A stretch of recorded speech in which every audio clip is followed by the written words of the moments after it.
438ನೇ ಶ್ಲೋಕದಿಂದ ಈಗ 3ನೇ ನಂಬರ್ ಮಹಾವಾಕ್ಯದಲ್ಲಿ ಭಾಗತ್ಯಾಗ ಲಕ್ಷಣ ಅಂಗೀಕಾರ ಮಾಡುತ್ತಾರೆ ಅನ್ನುವ 42ನೇ ದೋಹಾ 42ನೇ ದೋಹಾದ ಅರ್ಥ ಹೇಳ್ತೇವೆ ಈಗ. ತ್ಯಾಗಿ ವಿರೋಧಿ ಧರ್ಮ ಸಬ್ ಅತ್ತ ಐತಲ್ಲ, ಅದು 42ನೇ ದೋಹಾ. ಶುದ್ಧ ಬುದ್ಧಿಯುಳ್ಳ ಹೇ ಶಿಷ್ಯನೇ, ಸತ್ವಂ ಪದಗಳ ವಾಚಾರ್ಥವಾದ ಜೀವೇಶ್ವರರ ಸ್ವರೂಪದಲ್ಲಿ ಇರುವಂತ, ಅಂದ್ರೆ ವಿರುದ್ಧವಾದ ಯಾವ ಧರ್ಮಗಳಿರುವವೋ ಅವುಗಳೆಲ್ಲವನ್ನು ತ್ಯಾಗ ಮಾಡಬೇಕು. ಆವಾಗ ಶುದ್ಧ ಸಂಘಚೇತನವು ಅವಶೇಷವಾಗಿ ಉಳಿಯುವುದು. ಇದನ್ನು ಭಾಗತ್ಯಾಗ ಲಕ್ಷಣ ಅಂತೇಳಿ ತಿಳಿಯಬೇಕು. ಇದು 42ನೇ ದೋಹಾದ ಅರ್ಥ ಆಯ್ತು. ಟೀಕಾ. हे अंग, हे प्रिय, तत्पद का वाच्य ईश्वर और त्वम पद का वाच्य जीव, तिनके आपस में तत्पद वाच्यवाद जीव, तत्वದ ಲಕ್ಷ್ಯವಾದ ವಾಚ್ಯವಾದ ಈಶ್ವರ, ಇವರಿಬ್ಬರಿಗೆ ಹೇಗದ ವಿರೋಧಿ ಧರ್ಮದ ಸರ್ವಜ್ಞ ಅಲ್ಪಜ್ಞ ಹಿಂಗೆಲ್ಲ ಅವುಗಳನ್ನು ತ್ಯಾಗ ಮಾಡಿ. ಯಾಕ ವಾಚಾರ್ಥದಲ್ಲಿ ವಿರೋಧಿ ಭಾಗವನ್ನು ತ್ಯಾಗ ಮಾಡಬೇಕು? ಭಾಗತ್ಯಾಗ ಲಕ್ಷಣ ಅಂತ ಎದಕ್ಕೆ ಅನ್ನುತ್ತಾರೆ? ಅದರ ಭಾಗತ್ಯಾಗ ಲಕ್ಷಣದ ಲಕ್ಷಣ ಏನು ಅಂತ ಕೇಳಿದ್ರೆ, ಕಿಂಚಿತ್ ಅಲ್ಪ ಅಂದ್ರೆ ವಾಚಾರ್ಥದಲ್ಲಿ ಇರುವ ವಿರೋಧಿ ಭಾಗವನ್ನು ತ್ಯಾಗ ಮಾಡಿ ಅವಿರೋಧಿ ಭಾಗವು ಎಲ್ಲಿ ಗ್ರಹಣ ಮಾಡಲ್ಪಡುವುದು, ಅದಕ್ಕೆ ಭಾಗತ್ಯಾಗ ಲಕ್ಷಣ ಅನ್ನುತ್ತಾರೆ. ಇದು ಭಾಗತ್ಯಾಗ ಲಕ್ಷಣದ ಲಕ್ಷಣ. ಅದಕ್ಕೆ ವಿರೋಧಿ ಧರ್ಮ ತ್ಯಾಗಿ, ವಿರೋಧಿ ಭಾಗ್ಯನ ಅಲ್ಪಜ್ಞ ಸರ್ವಜ್ಞ ಹಿಂಗೆಲ್ಲ ಅವೆಲ್ಲವನ್ನ ತ್ಯಾಗ ಮಾಡಿ ಶುದ್ಧ ಸಂಘ ಚೇತನ ಅಂದ್ರ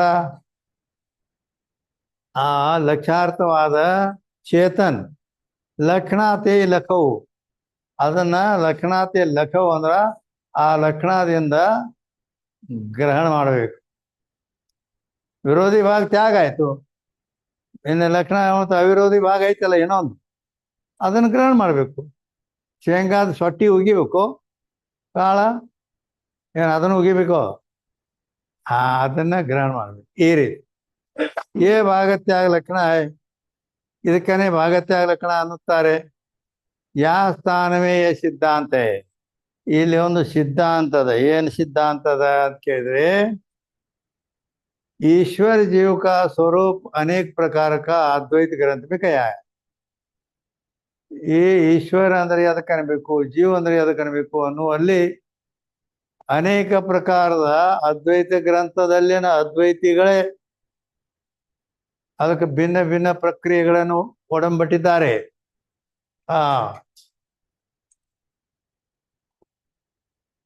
ಅದಕ್ಕಾಗಿ ಅವ್ರನ್ನ ಯಾರ್ಯಾರು ಏನೇನು ಅದನ್ನು ಹೇಳ್ತಾರೆ. ವಿವರಣ ಗ್ರಂಥಮೇ, ವಿವರಣ ಗ್ರಂಥ, ವಿವರಣ ಗ್ರಂಥದಲ್ಲಿ ಮೂಲ ಅಜ್ಞಾನವೇ ಪ್ರತಿಬಿಂಬ ಜೀವ. ವಿವರಣಕಾರ ಯಾರವ್ರು ಗೊತ್ತಾ? ಪ್ರಕಾಶ ಆತ್ಮ ಚರಣಮುನಿ ಆ ವಿವರಣ ಗ್ರಂಥ ಬರ್ದಾರ ಅವರು. ಆ ವಿವರಣ ಗ್ರಂಥದಲ್ಲಿ ಅಲ್ಲಿ ಅಜ್ಞಾನವೇ ಪ್ರತಿಬಿಂಬ ಜೀವ, ಅಜ್ಞಾನ ಐತಲ್ಲ, ಅಜ್ಞಾನ ಮೂಲ ಅಜ್ಞಾನದಲ್ಲಿ ಆ ಚೇತನದ ಪ್ರತಿಬಿಂಬ ಏನು ಬಿದ್ದದೆ, ಆ ಪ್ರತಿಬಿಂಬಕ್ಕೆ ಜೀವ ಅನ್ನಬೇಕು ಅಂತ ಅವ್ರು ಹೇಳಿದ್ರು.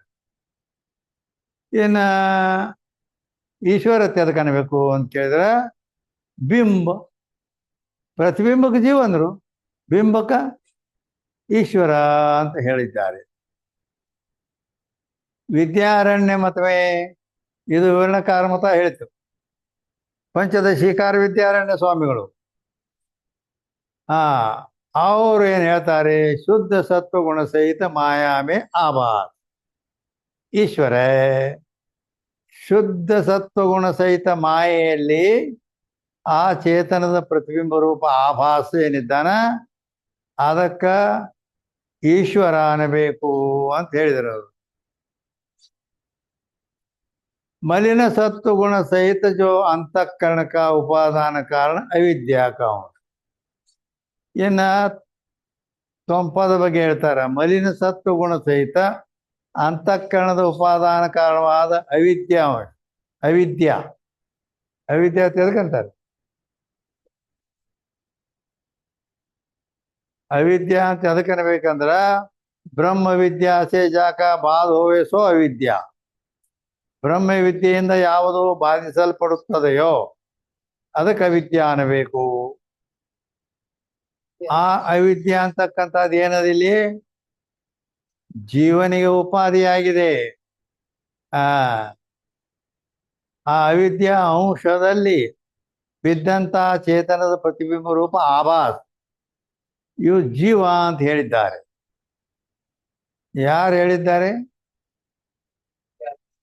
ವಿದ್ಯಾರಣ್ಯರು, ಪಂಚದಶಿಕಾರ ಆಭಾಸವಾದಿ ವಿದ್ಯಾರಣ್ಯರು. ಇನ್ನ 439ನೇ ಅಂಕದಿಂದ ಜೀವೇಶ್ವರ ಸ್ವರೂಪದಲ್ಲಿ ಪಂಚದಶಿಕಾರ ತಥಾ ವಿವರಣಕಾರಕ ಮತ. ಈಗ ಅವರು ಸಾಮಾನ್ಯರಲ್ಲ, ಅವರು ಜಗತ್ ಪ್ರಸಿದ್ಧರು. ಇಡೀ ಭಾರತ ದೇಶದಲ್ಲಿ ಅಲ್ಲದ ಹೊರಗಿನ ದೇಶದಲ್ಲಿಯೂ ಕೂಡ ಅವರ ಗ್ರಂಥ ಅವರು ಪ್ರಸಿದ್ಧ ಇದ್ದಾರೆ. ಅದಕ್ಕಾಗಿ ಜೀವೇಶ್ವರ ಸ್ವರೂಪ ಜೀವ ಅಂದ್ರೆ ಅದಕ್ಕೆ ಅನ್ಬೇಕು, ಈಶ್ವರ ಅಂದ್ರೆ ಅದಕ್ಕೆ ಅನ್ಬೇಕು. ಅವುಗಳ ಸ್ವರೂಪವನ್ನು ಹೇಳುವಲ್ಲಿ ಪಂಚದಶೀಕಾರ ಮತ್ತು ವಿವರಣಕಾರ ಮತ ಏನು ಒಡಂಬಟಾರ ಅವರು ಅದನ್ನು ಹೇಳ್ತಾರೆ. ಆಭಾಸ್ ಪ್ರತಿಬಿಂಬ ಅವಚ್ಛೇದವ. ಆಭಾಸ್ ಅಂದ್ರ ವಿದ್ಯಾರಣ್ಯರು ಅಂತ, ಪಂಚದಶೀಕಾರ ವಿದ್ಯಾರಣ್ಯರ ಮತ ಅಂತ ತಿಳ್ಕೋಬೇಕು. ಪ್ರತಿಬಿಂಬ ಅಂತ ಏನದ ಆ ವಿವರಣ ಗ್ರಂಥಕಾರ ಶ್ರೀ ಪ್ರಕಾಶಾತ್ಮ ಚರಣ ಮುನಿಗಳು ಅಂತ ತಿಳ್ಕೋಬೇಕು.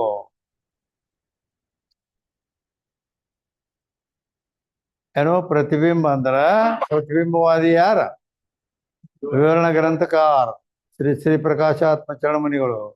ಅವಚ್ಛೇದವಾದ ಅಂದ್ರ ಅಲ್ಲಿ ವಾಚಸ್ಪತಿಗಳು.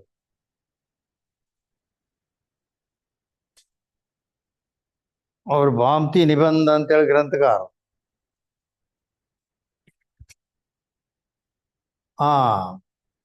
यद्यपि पंचदशी ग्रंथ में विद्यारण्य स्वामी ने अंतःकरण में आभास जीव का यद्यपि ಕಾರ್ಯನಂದ ಅಲ್ರಿ ನೀವು ಅಲ್ಲಿ ಅವಿದ್ಯಾಂಶ ಅಂತ ಹೇಳಿದ್ರಿ. ಇಲ್ಲಿ ಪಂಚದಶಿ ಗ್ರಂಥದಲ್ಲಿ ನಾವು ನೋಡೇವಿ ಏನು ವಿದ್ಯಾರಣ್ಯ ಸ್ವಾಮಿಗಳು ಅಂತಃಕರಣದಲ್ಲಿ ಬಿದ್ದಂತ ಆಭಾಸಕ ಜೀವ ಅಂತ ಅಲ್ಲಿ ಹೇಳ್ಯಾರಲ್ಲ ಅಂತ ಶಂಕ ಮಾಡಿದ, ಸಂಶಯ ಮಾಡಿದ. ಮತ್ತು ಅಲ್ಲಿ ಅವಿದ್ಯಾರ್ಥಿ ಹೇಳಿಲ್ಲಲ್ಲ, ಅಂತಃಕರಣ ಹೇಳ್ಯಾರು, ಅದಕ್ಕೇನು ಗತಿ ಅಂತ ಕೇಳಿದ. ತಥಾಪಿ ತಥಾಪಿ ಅಂದ್ರೆ ಉತ್ತರ ಹೇಳ್ತಾರೆ ಅದಕ್ಕೆ. ಅಂತಃಕರಣಕ್ಕೆ आभास को जीव माने तो ಸುಷುಪ್ತಿ ಮೇ ಅಂತಃಕರಣ ರಹೇನೆ. ಒಂದು ವೇಳೆ ಅಂತಃಕರಣ ಇದ್ದಂಥ ಆಭಾಸನಿಗೆ ನಾವು ಜೀವ ಅಂತ ಒಪ್ಪಿಕೊಂಡ್ರೆ ಏನು ಆಪತ್ತಿ ಬರುತ್ತದೆ ಅಂತ ಕೇಳಿದರೆ, ಸುಷುಪ್ತಿಯಲ್ಲಿ ಅಂತಃಕರಣ ಇರೋದಿಲ್ಲ. ಏನಾಗಿರ್ತದೆ? ಲಯ ಅಂದ್ರೆ ಅದಕ್ಕೆ ಅನ್ನುತ್ತಾರೆ. ಅಂದರೆ ಆ ಅಂತಃಕರಣವು ಕಾರ್ಯ ಇದೆ, ಕಾರ್ಯಸ್ಯ ಕಾರಣೇ ಸಮವೇಶಾಲಯ ಹಿಂಗೆ ಲಕ್ಷಣ ಐತೆ. ಅದರ ಕಾರಣ ಏನು? ಅವಿದ್ಯಾ, ಅಜ್ಞಾನ. ಅಂತಃಕರಣದ ಕಾರಣ ತಾಯಿ. ಆ ಅಜ್ಞಾನ ಏನೈತಲ್ಲ ಅದು ಸುಷುಪ್ತಿಯಲ್ಲಿ ಇರುತ್ತದೆ. ಅಂತಃಕರಣ ರಯನೆ ಅಂದ್ರ ಅಂತಃಕರಣ ಸುಷುಪ್ತಿಯಲ್ಲಿ ಏನಾಗಿರ್ತದಂದ್ರ ತನ್ನ ಕಾರಣವಾದ ಅಜ್ಞಾನದಲ್ಲಿ ಅದು ಹೋಗಿ ಲಯ ಆಗಿರುತ್ತದೆ. ಯಾತೆ ಜೀವಕಾವಿ ಅಭಾವಾಚೆಯೇ, ಮತ್ತು ಅಲ್ಲಿ ಉಪಾಧಿಯಾದ ಅಂತಃಕರಣವೇ ಹೋಗ್ಬಿಡ್ತಂದ್ರ ಆ ಅಂತಃಕರಣದಲ್ಲಿ ಬಿದ್ದಂತ ಆವಾಸ ಅದು ಜೀವ ಅಂತ ಹೇಳುದು ಎಲ್ಲಿ ಸಂಭವಿಸ್ತದ? ಅಂದ್ರ ಸುಷುಪ್ತಿ ಅವಸ್ಥೆಯಲ್ಲಿ ಜೀವನ ಕೊರತೆ ಬಂದು ಬಿಡ್ತದೆ, ಜೀವನ ಅಭಾವ ಹೇಳ್ಬೇಕಾಗ್ತದೆ. ಆ ಪ್ರಾಜ್ಞೆ ರೂಪ ಜೀವ ಸುಷುಪ್ತಿ ಮೇರೆ ಶಾಸ್ತ್ರದಲ್ಲಿ ಏನ್ ಹೇಳಿದ? ಸುಷುಪ್ತಿಯಲ್ಲಿ ಪ್ರಾಜ್ಞೆ ಜೀವನ ಇರುತ್ತಾನೆ ಅಂತೇಳಿ ಹೇಳಿದ್ದಾರೆ. ಯಾತೆ ವಿದ್ಯಾರಣ್ಯ ಸ್ವಾಮಿ ಕಾಯಿ ಅಭಿಪ್ರಾಯ. ಅದಕ್ಕಾಗಿ ಮತ್ತೆ ವಿದ್ಯಾರಣ್ಯರ ಸ್ವಾಮಿ ಅವರು ಅಂತಃಕರಣ ಹೇಳ್ಯಾರ, ಅದಕ್ಕೆ ಏನು ಗತಿ ಅಂತ ಕೇಳಿದರೆ ಅವ್ರು ಹೇಳ್ತಾರೆ, ಅಂತಃಕರಣ ರೂಪ ಪರಿಣಾಮಕ್ಕೂ ಪ್ರಾಪ್ತ ಜೋ ಹೋವೆ ಅವಿದ್ಯಾ. ಅಂತಃಕರಣ ರೂಪ ಪರಿಣಾಮವನ್ನು ಹೊಂದಿದಂತ ಯಾವ ಅವಿದ್ಯಾಂಶ ಏನದಲ್ಲ, ತಾಮೇ ಆವಾಸ್ ಜೀವ. ಅಂದ್ರೆ ಏನು? ಇಲ್ಲಿ ನಾವೇನ್ ತಿಳ್ಕೋಬೇಕು ಅಂತ ಕೇಳಿದ್ರೆ, ಅಂತಃಕರಣ ಮತ್ತು ಅವಿದ್ಯಾ ಅವು ಎರಡು ಹೇಗೆ ಅದಾವು ಅಂತ ಕೇಳಿದ್ರೆ ವಸ್ತು ಒಂದೇ ಅದು. ಅಂದ್ರ ತುಪ್ಪ ತುಪ್ಪದ ಇರ್ತದಲ್ಲ, ತುಪ್ಪ ಹೆರೆತ ತುಪ್ಪ ಗಟ್ಟಿಯಾಗಿರ್ತದೆ, ಕರಗಿದ ತುಪ್ಪ ತಿಳಿಯಾಗಿರುತ್ತದೆ, ಹೌದಿಲ್ಲ? ಹಾಗೆ ಆ ತಿಳಿಯಾದ ತುಪ್ಪ ಏನೈತಲ್ಲ ಅದು ಅಂತಃಕರಣ ಇದ್ದಂತೆ, ಅದ ವ್ಯವಹಾರಕ್ಕೆ ಕಾರಣದದು. ಆ ಅವಿದ್ಯಾಂಶ ಏನದಲ್ಲ ಅದು ಹೆರೆತ ತುಪ್ಪದಂತೆ ಗಟ್ಟಿಯಾಗಿ ಇರ್ತದೆ. ಆದ್ರಿಂದ ಅದು ಸುಷುಪ್ತಿಯಲ್ಲಿ ಇರ್ತದೆ. ಮುಂದ ಆ ಹೆರೆತ ತುಪ್ಪವನ್ನ ಬಿಸಿಲಲ್ಲಿ ಅಥವಾ ಬೆಂಕಿಯ ಸಮೀಪಿಟ್ಟಾಗ ಏನಾಗುತ್ತದೆ? ಕರಗಿದ ತುಪ್ಪ ತಿಳಿ ಆಗ್ತದೆ. ಹಾಗೆ ಜಾಗ್ರತೆ ಬಂದ ಕೂಡ್ಲೇನ ಆ ಅಜ್ಞಾನ ರೂಪ ಕಾರಣವಾದ ಅಜ್ಞಾನ ರೂಪದಲ್ಲಿ ಏನಿತ್ತಲ್ಲ ಅದು ಮುಂದೆ ಏನಾಗ್ತದ? ಅಂತಃಕರಣ ರೂಪದಿಂದ ಪರಿಣಾಮ ಅಂತದ್ದು. ಎಲ್ಲಿ ಜಾಗರಕ್ಕೆ ಬಂದಾಗ ಅಂತಃಕರಣ ರೂಪ ಆಗುತ್ತದೆ. ಹೇಗೆ?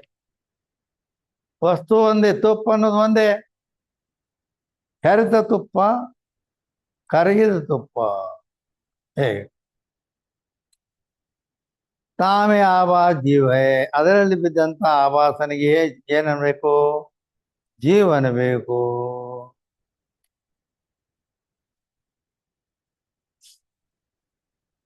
सो अविद्या का अंश सुसुप्ति में भी रहे. ಆ ಅವಿದ್ಯೆಯಲ್ಲಿ ಬಿದ್ದಂತ ಪ್ರತಿಬಿಂಬಕ್ಕೆ ಜೀವ ಅಂತ ಹೇಳಿದ್ರು. ಆ ಅವಿದ್ಯಾಂಶ ಸುಸುಪ್ತಿ ಅವಸ್ಥೆಯಲ್ಲಿಯೂ ಕೂಡ ಅದು ಇರುತ್ತದೆ. ಅಂತಃಕರಣ ಇಲ್ಲಂದ್ರೂ ಸುಸುಪ್ತಿಯಲ್ಲಿ ಅವಿದ್ಯಾಂಶ ಇರುತ್ತದೆ. ಯಾತೆ ಪ್ರಾಜ್ಞಕ ಭಾವನೆ. ಆದ್ರಿಂದ ಪ್ರಾಜ್ಞೆ ಅಂತೇನು ಸುಸುಪ್ತಿಯ ಅಭಿಮಾನಿ, ವಿಶ್ವದ ಅಭಿಮಾನಿ ಯಾರು? ಜಾಗ್ರದ ಅಭಿಮಾನಿ ಯಾರು? ವಿಶ್ವ.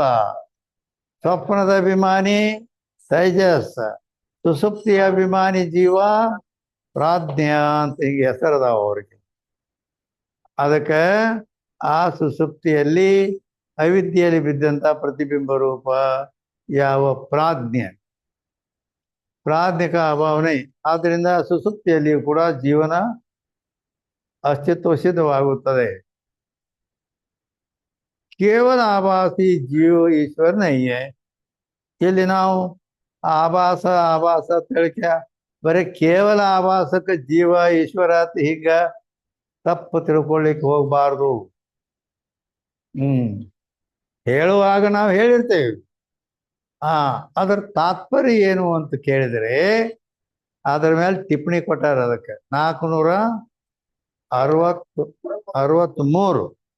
463 टिप्पणी. केवल चिदाभासी जीव ईश्वर नहीं है. केवल चिदाभास. चिदाभास ಅದಕ್ಕಂತಾರೆ. ಚಿದಾಭಾಸನ ಲಕ್ಷಣ ಏನು?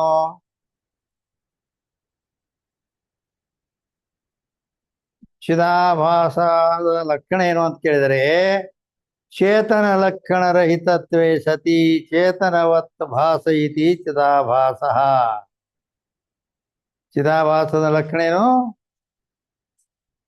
ಹಾ, ಚೇತನ ಲಕ್ಷಣ ರಹಿತತ್ವೇ ಸತಿ ಚೇತನ ಲಕ್ಷಣ ರಹಿತತ್ವೇ ಸತಿ ಚೇತನವತ್ ಭಾಸಯಿತಿ ಚೇತನವತ್ ಭಾಸಯಿತಿ ಚಿದಾಭಾಸ.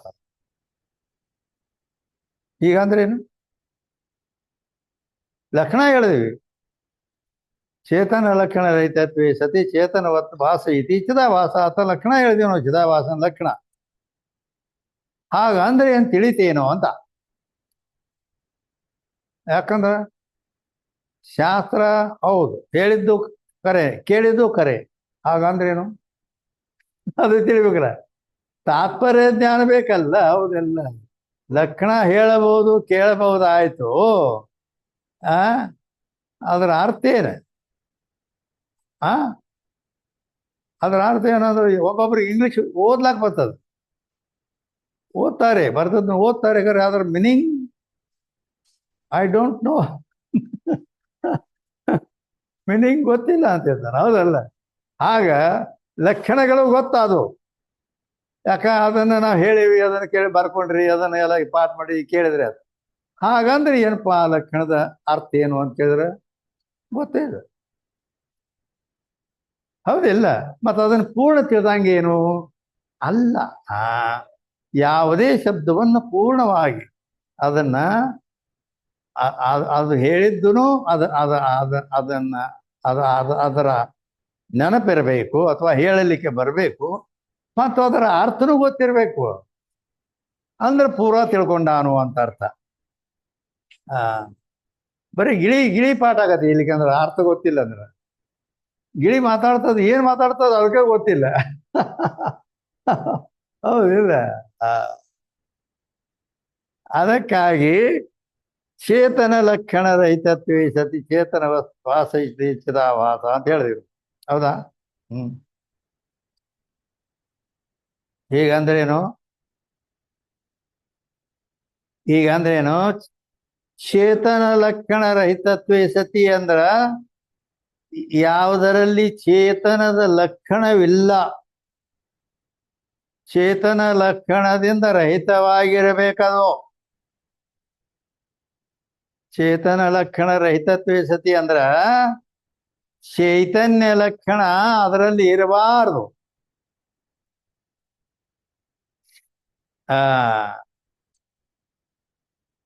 ಚೈತನ್ಯ ಲಕ್ಷಣ ಅದರಲ್ಲಿ ಇರಬಾರದು, ಆದರೆ ಅದು ಚೇತನದಂತೆ ತೋರ್ತಿರಬೇಕು.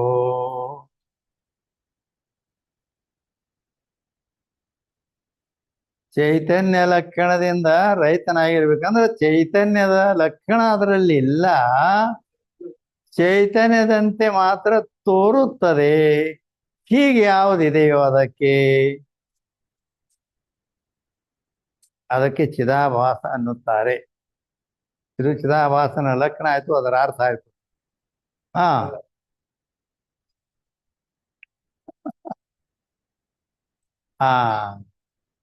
ಆದ್ರೆ ಇಷ್ಟೆಲ್ಲ ಹೇಳಿದ್ರು ಇನ್ನೂ ಪಕ್ಕಾ ತಿಳಿದಿಲ್ಲ ಅಂತ ನನಗೆ ಗೊತ್ತು.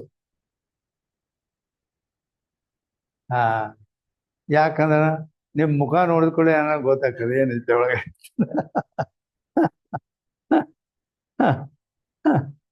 ಚೇತನ ಲಕ್ಷಣ ರಹಿತ ದ್ವೇಷದ ಚೇತನ ವಾಸಿಸಿ. ಹೀಗೆ ಕನ್ನಡದಾಗ ಅರ್ಥನೂ ಹೇಳೇನಿ, ಲಕ್ಷಣನೂ ಹೇಳೇನಿ, ಎಲ್ಲ ತಿರುಗಿ ಹೇಳಿ ಬರ್ಸೇನಿ ಎಷ್ಟಾರ.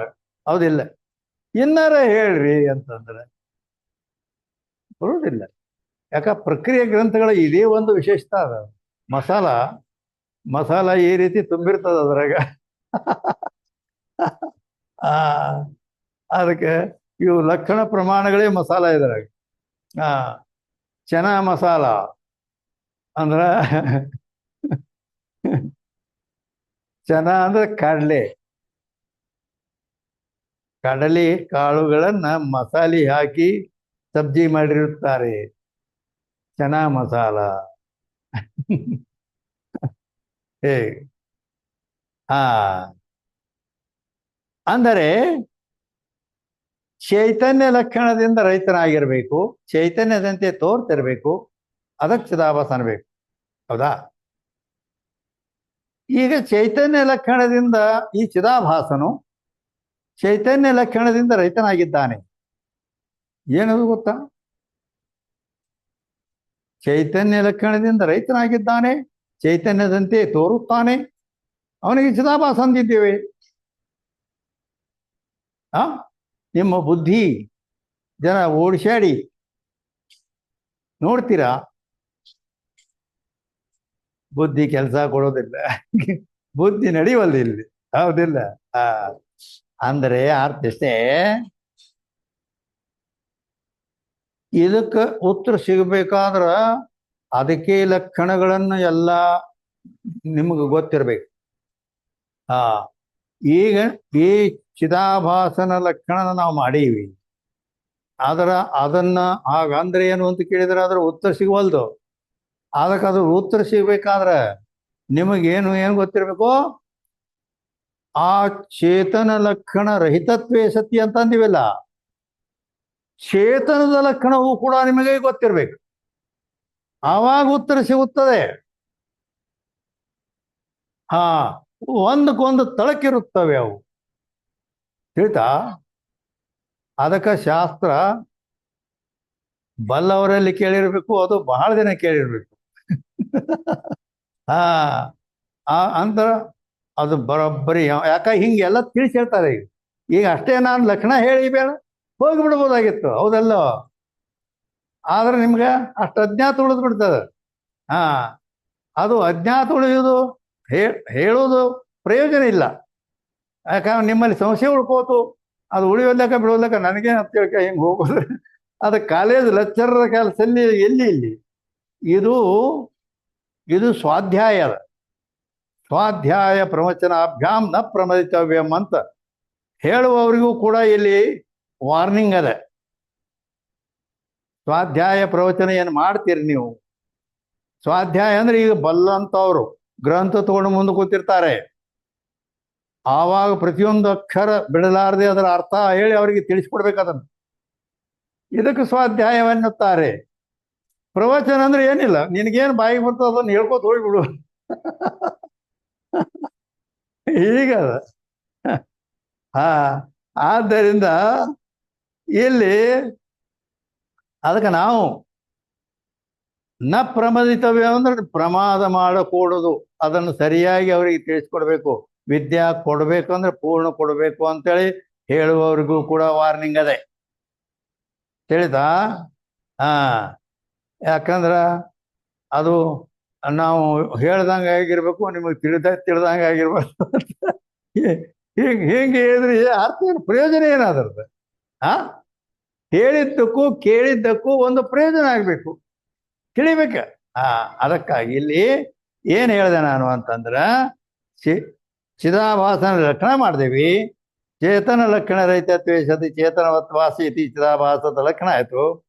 ಚೇತನ ಲಕ್ಷಣ ರಹಿತತ್ವೇ ಸತಿ ಅಂದ್ರೆ ಏನು? ಇದಕ್ಕೆ ಉತ್ತರ ಹೇಳೋದು ಕಠಿಣ ಆಗಿಬಿಡ್ತು. ಇದರ ಉತ್ತರ ನಿಮಗೆ ಸಿಗಬೇಕಾದ್ರ ನೀವು ಏನ್ ಮಾಡಬೇಕು ಅಂತಂದ್ರ ಆ ಚೈತನ್ಯದ ಲಕ್ಷಣ ನೀವು ಪ್ರಯೋಗ ಮಾಡ್ಬೇಕು. ಚೇತನ ಲಕ್ಷಣ ಏನು ಅನ್ನೋದನ್ನು ಗುರ್ತಿತ್ತಂದ್ರ ಅದ್ರ ಉತ್ತರ ಇಲ್ಲಿ ಸಿಗ್ತದೆ. ಅದು ಹೇಗೆ?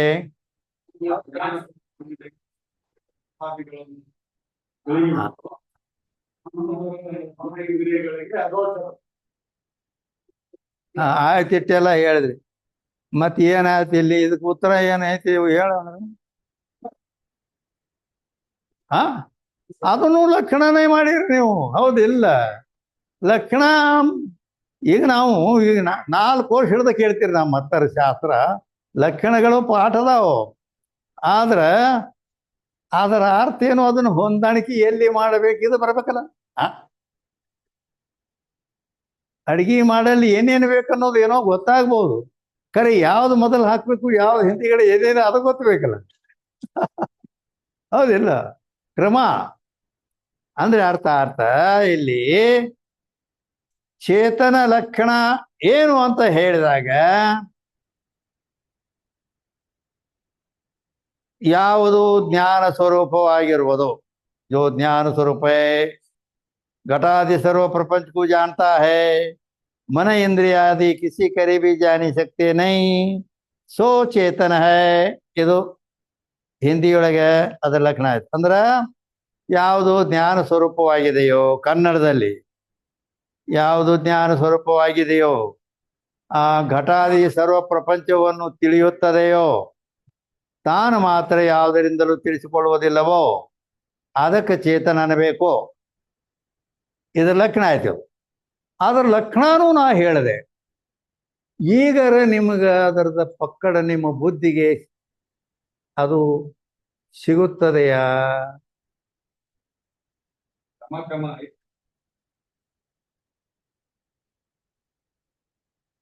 ಇಷ್ಟೆಲ್ಲ ಲಕ್ಷಣ ಹೇಳೀನಿ, ಅದರದು ಚಿದಾಭಾಸನ ಲಕ್ಷಣ ಹೇಳೀನಿ, ಅದರ ಅರ್ಥ ಹೇಳೀನಿ. ಈಗ ಮತ್ತದು ಇದು ಹಂಗ ಸಿಗುವುದಿಲ್ಲ, ಅದನ್ನ ನೀವು ಚೇತನದ ಲಕ್ಷಣ ಮಾಡಿದಾಗ ಇದು ಸಿಗ್ತದಂತ ಹೇಳಿದೆ. ಆತ ಲಕ್ಷಣನೂ ಮಾಡಿದೆ, ಅದರ ಅರ್ಥನೂ ಹೇಳಿದೆ. ಈಗರೂ ಸಿಗಬೇಕಲ್ಲ ನಿಮ್ಮ ಬುದ್ಧಿಗೆ. ಇದನ್ನ ಹೇಳಿದ್ರಿ ಅಂದ್ರೆ ನೀವು ಬ್ಯಾಟಿ ನಾಯಿ ಇದ್ದಾಗ, ಇಲ್ಲಿ ಅಂದ್ರೆ ಮನೆ ಇಲ್ಲಿ ಇಲ್ಲಿ ಇಲ್ಲಿ ಬೀದಿಯ ನಾಯಿ ಇದ್ದಂಗ ಆಗಿಬಿಡ್ತದೆ. ಯಾಕಂದ್ರೆ ಅದು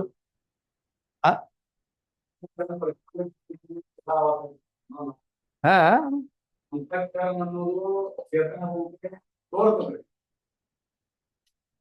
ಹಾ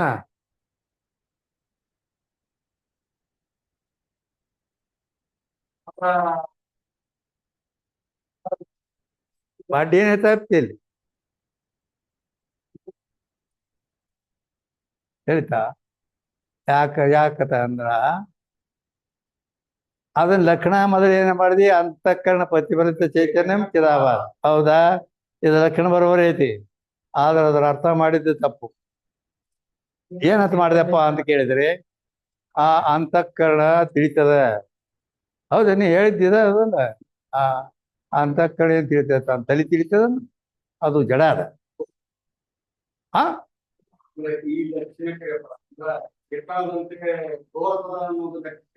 ಚೇತನದಂತೆ ತೋರ್ತದ ಅಂದ್ರೆ ಮತ್ತೆ ತೋರ್ತದಂದ್ರೆ ಮತ್ತೆ ಏನ್ ತೋರ್ತದ? ಅದು ತೋರೋದು ಇಲ್ಲ, ಏನೂ ಇಲ್ಲ, ಅದು ಜಡ. ಶ್ವೇತರ ಜ್ಞಪ್ತಿ ಶೂನ್ಯತ್ವಂ ಜಡತ್ವಂ. ಜಡದ ಲಕ್ಷಣ ಹೀಗಿದೆ. ಅಂತಃಕರಣವು ಕೂಡ ಅನಾತ್ಮ ವಸ್ತು. ಅದು ಏನಾಗ್ಯದ, ಅಂತಃಕರಣ ಏನು ಗೊತ್ತಾ?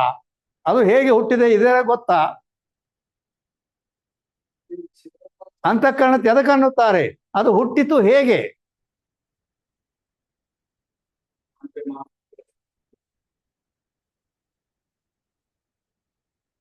ಅದು ಗೊತ್ತೇ ಇಲ್ಲ. ಅಂದರೆ ಅಂತಃಕರಣದ ಉತ್ಪತ್ತಿ ಹೇಗಾಗಿದೆ ಅಥವಾ ಅಂತಃಕರಣ ಅಂದ್ರೆ ಏನು ಅಂತ ಕೇಳಬೇಕಾದ್ರೆ, 5 ಭೂತಗಳೇನದಾವಲ್ಲ, ಆಕಾಶ ವಾಯು ಅಗ್ನಿ ಜಲ ಪೃಥ್ವಿ, ಪಂಚಭೂತಗಳ ಅಂದ್ರೆ ಸಮಷ್ಟಿ ಪಂಚಭೂತಗಳ ಸತ್ತು ಗುಣದಿಂದ ಅಂತಃಕರಣ ಹುಟ್ಟಿದೆ. ಹೇಳ್ತಾ, ಆ 5 ಭೂತಗಳ ಸತ್ತು ಗುಣ ಅಂದ್ರೆ ಅದೇನವೇನು ಚೈತನ್ಯ? ಆ ಭೂತಗಳೇ ಜಡ ಅದಾವ. ಸತ್ತು ಗುಣ ಅಂದ್ರೆ ಗುಣನೂ ಜಡನೇ ಅದಾವ. ಆದ್ರೆ ಸತ್ತು ಗುಣ ಐತಿ, ಶುದ್ಧ ಇರ್ತದೆ ಎಷ್ಟೇ.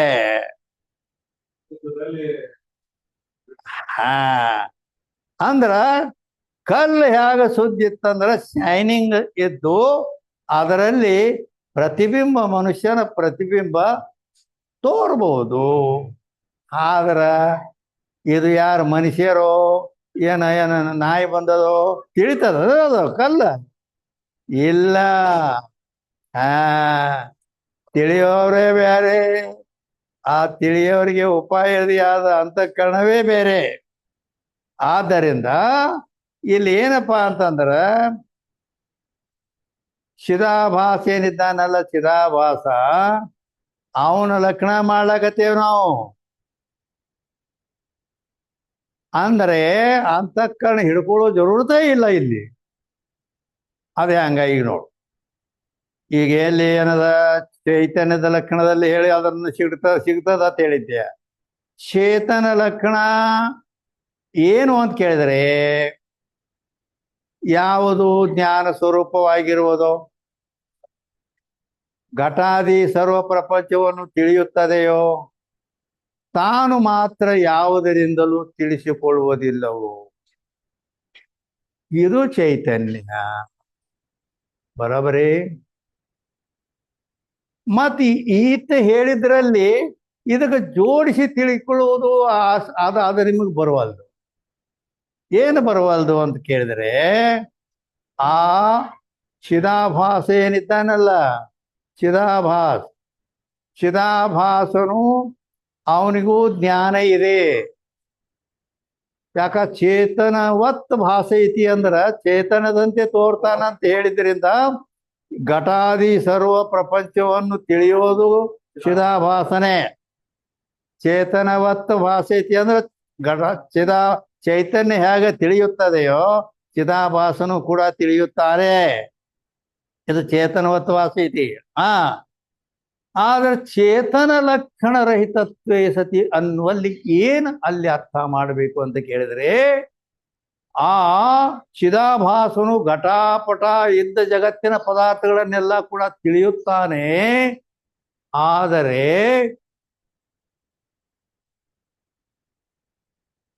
ತಾನು ಆ ಚೈತನ್ಯ ರೂಪ ಸಾಕ್ಷಿಯಿಂದ ತಿಳಿಸಿಕೊಳ್ಳುತ್ತಾನೆ. ಇಲ್ಲಿ ಕೊರತೆ ಇದೆ. ತಾನು ಇನ್ನೊಂದು ಖುಷಿ ಆಗುತ್ತಾನೆ, ಅರಿಸಿಕೊಳ್ಳುತ್ತಾನೆ. ಹೌದಿಲ್ಲ? ಆ ಲಕ್ಷಣ ಅವನಲ್ಲಿಲ್ಲ. ಯಾವುದರಿಂದಲೂ ತಿಳಿಸಿಕೊಳ್ಳುವುದಿಲ್ಲ. ಚೈತನ್ಯದಲ್ಲಿ ಅದ. ಚೇತನ ಅಂದ್ರೆ ಅದಕ್ಕೆ ಅನ್ನಬೇಕು ಅಂದ್ರ ಜ್ಞಾನ ಸ್ವರೂಪ ಆಗಿರಬೇಕು, ಘಟಾದಿ ಸರ್ವ ಪ್ರಪಂಚವನ್ನ ತಿಳಿತಿರಬೇಕು. ತಾನು ಮಾತ್ರ ಮನ ಇಂದ್ರಿಯಾದಿ ಯಾವುದರಿಂದಲೂ ತಿಳಿಸಿಕೊಳ್ಳುವುದಿಲ್ಲ ಅನ್ನೋ ಪದ ಅಲ್ಲಿ ಸಂಭವಿಸುತ್ತದೆ. ಅಲ್ಲಿ ಅದು ತಿಳಿಸಿಕೊಳ್ಳುತ್ತದೆ.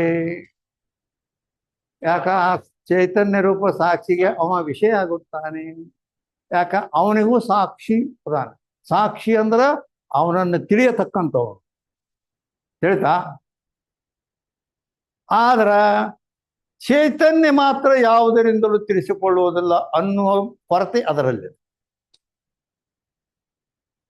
ಉಳಿದ ಎಲ್ಲ ವ್ಯವಹಾರ ಬರೋಬರಿ ಇದೆ. ಈ ರೀತಿಯಾಗಿ ಚೈತನ್ಯ ಲಕ್ಷಣ ಹೇಳಿದಾಗ ಇಲ್ಲಿ ಅದು ಸಿಗ್ತದ ಅಂತ ಹೇಳಕ್ಕೆ ನಾ ಅದ್ರದ್ದು ಒಂದು ಆದಿ ಮಾರ್ಗದರ್ಶನ ಮಾಡಿದೆ. ಇರ್ಲಿ, ಈಗ ಏನಾಯ್ತು? ಈಗ ಎಲ್ಲಿಗೆ ಬಂದಿದ್ದೀವೋ ಸಂಗಯ್ಯ? ಟಿಪ್ಪಣಿ ಐತೆ, ಹೌದಲ್ಲ? ಕೇವಲ ಚಿದಾಭಾಸ ಅಂತ ಬತ್ತ, ಹೌದಾ? ಚಿದಾಭಾಸ ಲಕ್ಷಣ ಮಾಡಿ ಅದರದು ಇದು ನೋಡಿದ್ವಿ.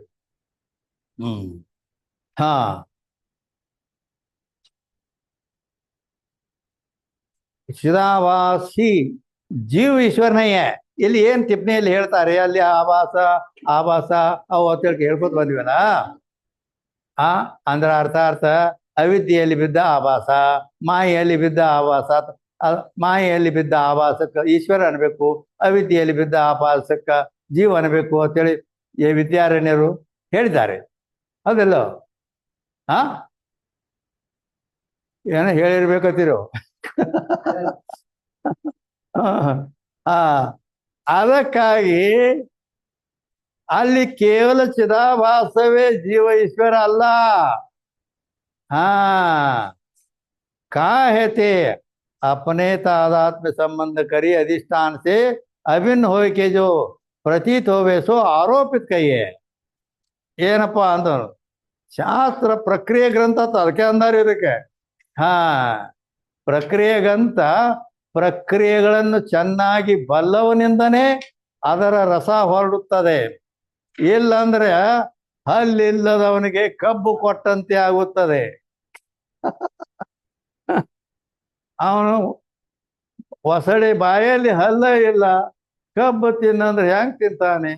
ಸುಮ್ಮನೆ ಹಿಂಗ ಅಮ್ಮ ಮಾಡ್ಬಿಡ್ತಾನೆ. ಆಗ ಇದ್ದಟ್ಟ ಓದಿ ಹೋಗ್ಬೇಕಾಕತಿ. ಅದಕ್ಕಾಗಿ ಇಲ್ಲಿ ಏನ್ ಹಾಕದಂದ್ರ, ಏನ್ ಮತ್ತೇನು ಹೇಳಿದ, ಅಪನೇ ತಾದಾತ್ಮ್ಯ ಸಂಬಂಧ ಕರಿ. अधिष्ठान से अभिन्न हो के जो प्रतीत होवे सो आरोपित है. ಇಲ್ಲಿ ಆರೋಪ ಅನ್ನೋ ಶಬ್ದ ಬತ್ತು. ಆರೋಪ ಅಂದ್ರೆ ಏನು? ಅದರ ಲಕ್ಷಣ ಏನು?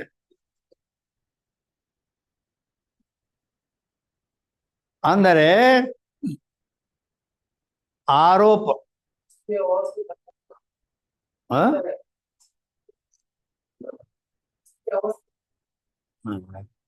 ಅಂದರೆ ಆರೋಪಿತ ಅಂದ್ರ ಅಲ್ಲಿ ಇಲ್ಲಿ ಏನ್ ಹೇಳ್ತಾರ, ತನ್ನ ತಾದಾತ್ಮ್ಯ ಸಂಬಂಧ ಮೂಲಕವಾಗಿ ಅಧಿಷ್ಠಾನದೊಡನೆ ಅಭಿನ್ನವಾಗಿ ಐದು ಶಬ್ದ ಬಿಡಿಸ್ಬೇಕಲ್ಲ. ಅಲ್ಲಿ ಏನ್ ಹೇಳ್ಯಾರ ಅದನ್ನ ಬಿಡಿಸ್ಬೇಕಾದ ಅಂದ್ರ ಕರೆಕ್ಟ್ ಉತ್ತರ ಬರ್ತದಲ್ಲಿ. ತನ್ನ ಅಪನೇ ತಾದಾತ್ಮ್ಯ ಸಂಬಂಧ ಕರಿ, ಅಪನೇ ತಾದಾತ್ಮ್ಯ ಸಂಬಂಧ ಕರಿ. ಅಂದ್ರೆ ಏನು? ಮತ್ತೆ अधिष्ठान से अधिष्ठान से अभिन्न हो के जो प्रतीति होवे सो आरोपित कही है. ಬಿಡಿಸಿ ಹೇಳ್ತೀಯನ? ಅದಕ್ಕೆ ಹೇಳ್ತಾನಲ್ಲ, ಪ್ರಕ್ರಿಯೆ ಗ್ರಂಥ ಅಂದ್ರೆ ಒಂದೊಂದು ಶಬ್ದವನ್ನ ಪ್ರತಿಯೊಂದನ್ನು ಬಿಡಿಸಿ ಬಿಚ್ಚಿ ಹೇಳಲಿಕ್ಕೆ ಅಲ್ಲಿ ಅವಕಾಶವಿದೆ. ಆದ್ರೆ ಇವಾಗೆಲ್ಲ ಗೊತ್ತಿರ್ಬೇಕು ಮಾತ್ರ. ಅವುಗಳ ಲಕ್ಷಣ ಏನು, ಅವುಗಳ ಏನು, ಕಾಯ್ದೆ ಕಾನೂನು ನೇಮ ನಿಷ್ಠ ಎಲ್ಲ ಗೊತ್ತಿರ್ಬೇಕು. ಆವಾಗ ಅವಕ್ಕೂ ಧೈರ್ಯದಿಂದ ಬಿಡಿಸಿ ಕೇಳಬಹುದು.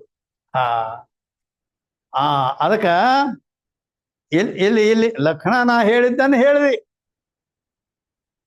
ವಸ್ತು ಮೇ ವಸ್ತು ಕರಕತನಾರೋ, ಇದ್ದ ವಸ್ತುವಿನಲ್ಲಿ ಇಲ್ಲದ ಗಣಪತಿಯನ್ನು ಅಂತೇಳಿ ಹೇಳೋದು ಆಯ್ತು.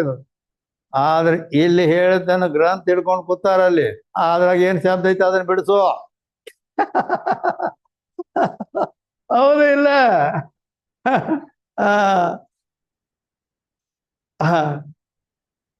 ಅದು ಇಟ್ಟು ಜಂಬಾಟ್ ಅದ ಅಂತೇಳಿ ಕೆಲವರು ಟಿಪ್ಪಣಿ ಹೇಳಾಕ ಹೋಗೋದಿಲ್ಲ. ಬ್ಯಾಡವಪ್ಪ ಅದನ್ನೇ ಇರಲಿ, ಸುಮ್ಮ ಜಂಬಾಟ ನಮ್ಗೆ ಗೊತ್ತೇಳಿ. ಯಾಕೆ ಅವ್ರಿಗೆ ಗೊತ್ತೇ ಇಲ್ಲ. ಇರ್ಲಿ ಅಂದರೆ ಅಪನೇ ತಾದಾತ್ಮ್ಯ ಸಂಬಂಧ ಕರಿ ಅಂದ ತನ್ನ ತಾದಾತ್ಮ್ಯ ಸಂಬಂಧ ಮೂಲಕವಾಗಿ ಅಧಿಷ್ಠಾನದೊಡನೆ ಅಭಿನ್ನವಾಗಿ ಯಾವುದು ಪ್ರತೀತಿ ಆಗುವುದೋ ಅದಕ್ಕೆ ಆರೋಪಿತ ಅನ್ನುತ್ತಾರೆ ಅಂತ ಹೇಳಿದರೆ. ಅಂದ್ರ ನೋಡಿದು ಎಷ್ಟು ಮಜಾ ಐತಿ. ಶಬ್ದಗಳ ಅರ್ಥ ಏನೇನದಾವು ಅನ್ನೋದು. ಅಪನೇ ತಾದಾತ್ಮ್ಯ ಸಂಬಂಧ ಕರಿ अधिष्ठान से अभिन्न हो के आरोपित प्रतीत होवे हैं. अभिन्न हो के जो प्रतीत होवे सो आरोपित. ಇಲ್ಲಿ ನೋಡಿ, ಅಪನೇ ತಾದಾತ್ಮ್ಯ ಸಂಬಂಧ ಕರಿ ಅಂದ್ರ ತನ್ನ ತಾದಾತ್ಮ್ಯ ಸಂಬಂಧ ಮೂಲಕವಾಗಿ. ಇಷ್ಟು ಶಬ್ದ ಅಂತೂ ಗೊತ್ತಾಯ್ತಲ್ಲ. ಅಪನೇ ಅಂದ್ರೆ ತನ್ನ ತಾದಾತ್ಮ್ಯ ಸಂಬಂಧ ಮೂಲಕವಾಗಿ. ಯಾಕಂದ್ರ ಅಲ್ಲಿ ಇಲ್ಲಿ ಆ ತಾದಾತ್ಮ್ಯ ಸಂಬಂಧ ಯಾವ ರೀತಿ ಹಚ್ಚಬೇಕು? ಅಲ್ಲಿ ಹಚ್ತೀಯಾ? ಸಂಬಂಧ ಹೇಳ್ಯಾರ ಅಲ್ಲಿ. ಯಾವ ಸಂಬಂಧ? ತಾದಾತ್ಮ್ಯ ಸಂಬಂಧ. ಸಂಬಂಧ ಅಲ್ಲಿ ಎರಡು ವಸ್ತುವಿನ ಅಪೇಕ್ಷೆ ಮಾಡ್ತದೆ. ಹೌದಾ ಇಲ್ಲೋ? ಹಲೋ? ಇಲ್ಲ, ಏನು ಬೇಕಾದ್ರೆ ಕೇಳು, ಸುಮ್ಮ ಕೂಡ್ಲಿಕ್ಕೆ ಹೋಗ್ಬೇಡ. ನೀ ಕೇಳಲಿಕ್ಕೆ ನಾವು ಹೇಳೇವು ಮೊದಲ. ಹೇಳುವುದಕ್ಕೂ ಕೇಳುವುದಕ್ಕೂ ಸಮಯ ಇಲ್ಲ ಅಂತ ಹಿಂಗೇನೇ ಇಲ್ಲ. ನೀ ನೂರಾರು ಪ್ರಶ್ನೆ ಮಾಡಬಹುದು, ಕೇಳ್ಬಹುದು, ಕೇಳಿ ತಿಳ್ಕೋಬೇಕು. ಗೀತೆಯಲ್ಲಿ ಇದೇ ಮಾತು ಹೇಳ್ತಾನೆ, ತದ್ವಿದ್ಧಿ ಪ್ರಣಿಪಾತೇನ ಪರಿಪ್ರಶ್ನೇನ ಸೇವೆಯ ಉಪದೇಕ್ಷಂತಿತೆ ಜ್ಞಾನಂ ಜ್ಞಾನಿನ ತತ್ವದರ್ಶನ ಅನ್ನುವಲ್ಲಿ ತದ್ವಿದ್ಧಿ ಅಂದ್ರೆ ಅದನ್ನು ತಿಳ್ಕೋ. ಎಲ್ಲಿ? ಜ್ಞಾನಿನ ತತ್ವದರ್ಶನ ಅಂದ್ರ ಜ್ಞಾನಿ ತತ್ವದರ್ಶಿ ಅಂದ್ರೆ ಶ್ರೋತ್ರಿಯ ಬ್ರಹ್ಮನಿಷ್ಠ ಗುರುವಿನ ಹತ್ರ ಹೋಗಿ ತಿಳ್ಕೊ. ಬರೇ ತಿಳ್ಕೊಳಕ್ಕಾದ್ರ ಅವ್ರಿಗೆ ಹೆಂಗ್ ವಿದ್ಯಾ ಸಿಗೋದಿಲ್ಲ ನಿನಗೆ. ಮತ್ತೇನ್ ಮಾಡ್ಬೇಕು ಅಂತಂದ್ರ ಪ್ರಣಿಪಾತೇನ ಅವ್ರ ಹತ್ತಿರ ಹೋಗಿ ನಮಸ್ಕಾರ ಮಾಡ. ಪರಿಪ್ರಶ್ನೆಯನ ಒಂದು ಪದ ಇಟ್ಟ ನೋಡಲ್ಲಿ. ನಾ ಹೇಳೋದು ಏನಲ್ಲಿ ಅಂದ್ರ ಪ್ರಶ್ನೆ ಮಾಡತ್ ಗೀತೆಯಲ್ಲಿ ಹೇಳಿದ್ದಾನೆ. ಮತ್ ನೀ ಪ್ರಶ್ನೆ ಮಾಡ್ಲಾದ ಸುಮ್ ಕೂತಿ ಅಂದ್ರ ಮಳ್ ಅಂತೀವ್ ನಾವು. ಮಾಡ, 106 ಪ್ರಶ್ನೆಯನ್ನ ಮಾಡ. ನಾನಾಗೆ ಹೇಳ್ತೀನಲ್ಲ, ಮಾಡತ್ತೇಳೆ. ಅಂದ್ರೆ ಇಲ್ಲ ಅಂದ್ರೆ ಚೆನ್ನಾಗಿ ತಿಳ್ಕೊಬೇಕಪ್ಪ. ಆ ಅದಕ್ಕಾಗಿ ನಿಮಗೆ ಪ್ರಶ್ನೆ ಮಾಡ್ಲಾಕು ಅದು ಗೊತ್ತಾಗ್ಲಿಲ್ಲ ಅಂದ್ರೆ ಅದಕ್ಕೆ ನಾನೇ ಅದನ್ನು ಮತ್ತೆ ಇಲ್ಲಿ ಏನು ಪ್ರಶ್ನೆ ಮಾಡೇ ಇಲ್ಲ ನೀವು, ಹೌದಿಲ್ಲ? ಅದನ್ನು ನಾನೇ ಬಿಚ್ಚಿ ಮತ್ತು ನಾನು ಪ್ರಶ್ನೆ ಮಾಡಿ ಅದಕ್ಕೆ ನಾವು ಉತ್ತರ ಹೇಳ್ತೀನಿ. ಹಿಂಗದ. ಹಾ, ಇಲ್ಲಿ ನೋಡಿ, ಈಗ ಅಪನೇ ತಾದಾತ್ಮ್ಯ ಸಂಬಂಧಕರಿ ಅಂದ್ರೆ ತನ್ನ ತಾದಾತ್ಮ್ಯ ಸಂಬಂಧ ಮೂಲಕವಾಗಿ ತಾದಾತ್ಮ್ಯ ಸಂಬಂಧ ಅಂತ ಇಲ್ಲಿ ಶಬ್ದ ಬಂದದ ಅಂತಂದ್ರ ಸಂಬಂಧವು ಎರಡನ್ನ ಅಪೇಕ್ಷೆ ಮಾಡುತ್ತದೆ, ಹೌದಿಲ್ಲ? ಹಾ, ಆದರೆ ಇಲ್ಲಿ ಯಾವ ಸಂಬಂಧ? ಏನು ಸಂಯೋಗ ಸಂಬಂಧ, ತಾದಾತ್ಮ್ಯ ಸಂಬಂಧ. ಆ ಹಾ ಅಂದ್ರ ಏನಂದಪ್ಪ?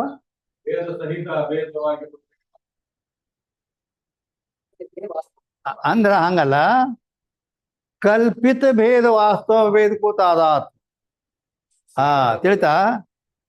ಕಲ್ಪಿತ ಭೇದ ಸಹಿತ ಅಂದ್ರೆ ತಪ್ಪು ಕಟ್ಟಾಕತಿ ಅದು. ಹಾ, ನೋಡಿ, ಇಲ್ಲಿ ನಿನ್ನ ಮಾತು ನನ್ನ ಮಾತಿಗೆ ಹೆಂಗ್ ಫರ್ಕ್ ಆಕತಿ. ಭೇದ ಸಹಿತ ಅಭೇದ ಇದ್ದರೆ ತಾದಾತ್ಮ್ಯ ಅಂದರೆ ಅದು ಭೇದ ಸಹಿತ ಅಭೇದ ಅಂದ್ಕೊಂಡೆ ಮತ್ತೆ ಭೇದನು ಅಭೇದ ಎರಡು ಸಿದ್ಧ. ಅದು ಇಲ್ಲಿ ನಾವು ಹೇಳಿದ್ದು ಹೆಂಗಾಯ್ತು? ಕಲ್ಪಿತ ಭೇದ ವಾಸ್ತವ ಭೇದ ಈ ರೀತಿ ಇರ್ಬೇಕ. ಅಂದ್ರ ಭೇದ ಕಲ್ಪಿತ ಇರ್ತದೆ. ಕಲ್ಪಿತ ಅಂದ್ರೆ ಏನು? ಕಲ್ಪಿತದ ಲಕ್ಷಣ ಏನು? ಜೋ ಹೋವೇ ನೈ ಸ್ವಪ್ನ ಪದಾರ್ಥಿ ನೈ ಭ್ರಾಂತಿ ಸೇ ಭಾಷೆ. ಹಾ, ಯಾವುದು ಇಲ್ಲವೇ ಇಲ್ಲವೋ, ಕನ್ನಡದಲ್ಲಿ ಯಾವುದು ಇಲ್ಲವೇ ಇಲ್ಲವೋ. ಹಾ, ಇಲ್ಲ ಅಂದ್ರೆ ಮತ್ತೆ ನಮ್ಗೆ ತೋರ್ತದಲ್ಲ, ಇಲ್ಲಿ ಹೆಂಗ ಅಂತೀರಿ ಅಂತ ನೀವು ಕೇಳಿದರೆ, ಸ್ವಪ್ನ ಪದಾರ್ಥದಂತೆ ಸ್ವಪ್ನ ಪದಾರ್ಥಗಳು ತೋರುತ್ತವೆ, ಆದರೆ ಅವು ಸತ್ಯವಾಗಿರುತ್ತವೇನು? ಒಬ್ಬ ಬ್ರಹ್ಮಚಾರಿ, ಅವಾಗ ಸ್ವಪ್ನ ಬಂತು, ಲಗ್ನ ಆಯ್ತು, 4 ಮಕ್ಕಳದು, ಹೌದಾ? ಆಮೇಲೆ ಮತ್ತೆ ಅವಂಗೆ ಜಾಗೃತ ಆಯ್ತು, ಲಗ್ನ ಆಗಿತ್ತು, ಮಕ್ಕಳಾಗಿದ್ದು ಖರೆಯ, ಸತ್ಯ ಇಲ್ಲ. ತೋರಿದ್ದು ಸುಳ್ಳೇನು? ತೋರೇತೆ ಇಲ್ಲ, ತೋರಿದಾಗ್ಯೂ ಸುಳ್ಳು ಅಂತೀಯೇ ಇಲ್ಲೋ. ಆ ರೀತಿ ಇಲ್ಲಿ ಆ ಅಂದ್ರ ಕಲ್ಪಿತ ಭೇದ ವಾಸ್ತವ ಭೇದಕ್ಕೂ ತಾದಾತ್ಮ. ಕಲ್ಪಿತ ಅಂದ್ರೆ ಏನು ಅಂತ ಲಕ್ಷಣ ಮಾಡಿದೀವಿ. ಕಲ್ಪಿತ ಅಂದ್ರ ಜೋ ಹೋವೇನೆ ಸ್ವಪ್ನ ಪದಾರ್ಥಿನೇ ಭ್ರಾಂತಿ ಸೇವಾಸಿ, ಯಾವುದು ಇಲ್ಲವೇ ಇಲ್ಲವೋ ಸ್ವಪ್ನ ಪದಾರ್ಥಗಳಂತೆ ತೋರ್ತಿರ್ತದ. ಆ ಸ್ವಪ್ನ ಪದಾರ್ಥಗಳು ಮಾತ್ರ ಇಲ್ಲ, ಸ್ವಪ್ನ ಪದಾರ್ಥದಿಂದ ತೋರುವುದು ಅಷ್ಟೇ, ತೋರಿಕೆ ಮಾತ್ರ ಇದೆ, ಅದಕ್ಕೆ ಕಲ್ಪಿತವೆನ್ನುತ್ತಾರೆ. ಅಂದ್ರ ಅರ್ಥಾರ್ಥ ಆ ಕಲ್ಪಿತ ಭೇದ ವಾಸ್ತವ ಭೇದಕ್ಕೂ ತಾದಾತ್ಮ ಸಂಬಂಧ. ತಾದಾತ್ಮದ ಲಕ್ಷಣ ಈ ರೀತಿಯಾಗಿದೆ. ಭೇದ ಕಲ್ಪಿತ ಇರ್ತದೆ, ವಾಸ್ತವ ಅಭೇದವಿರುತ್ತದೆ. ಎದರಲ್ಲಿ ಹೇಳಿ ನೋಡೋನು?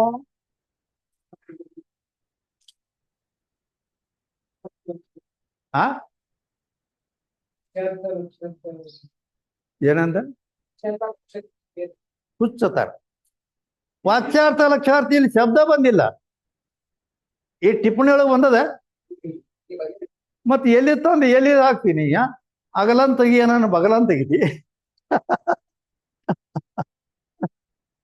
ಅಲ್ಲ ಅಲ್ಲ, ಹೊಂದಾಣಿಕೆಂತ ಹೇಳ್ಬೇಕಿಲ್ಲ. ಏನ್ ಏನ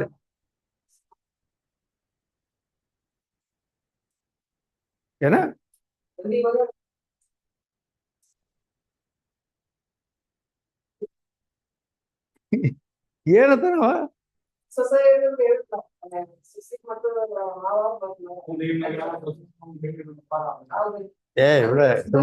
ಸುಮ್ ಕುಂದ್ರಯ್ಯಪ್ಪ, ಇಲ್ಲಿ ಕೇಳು.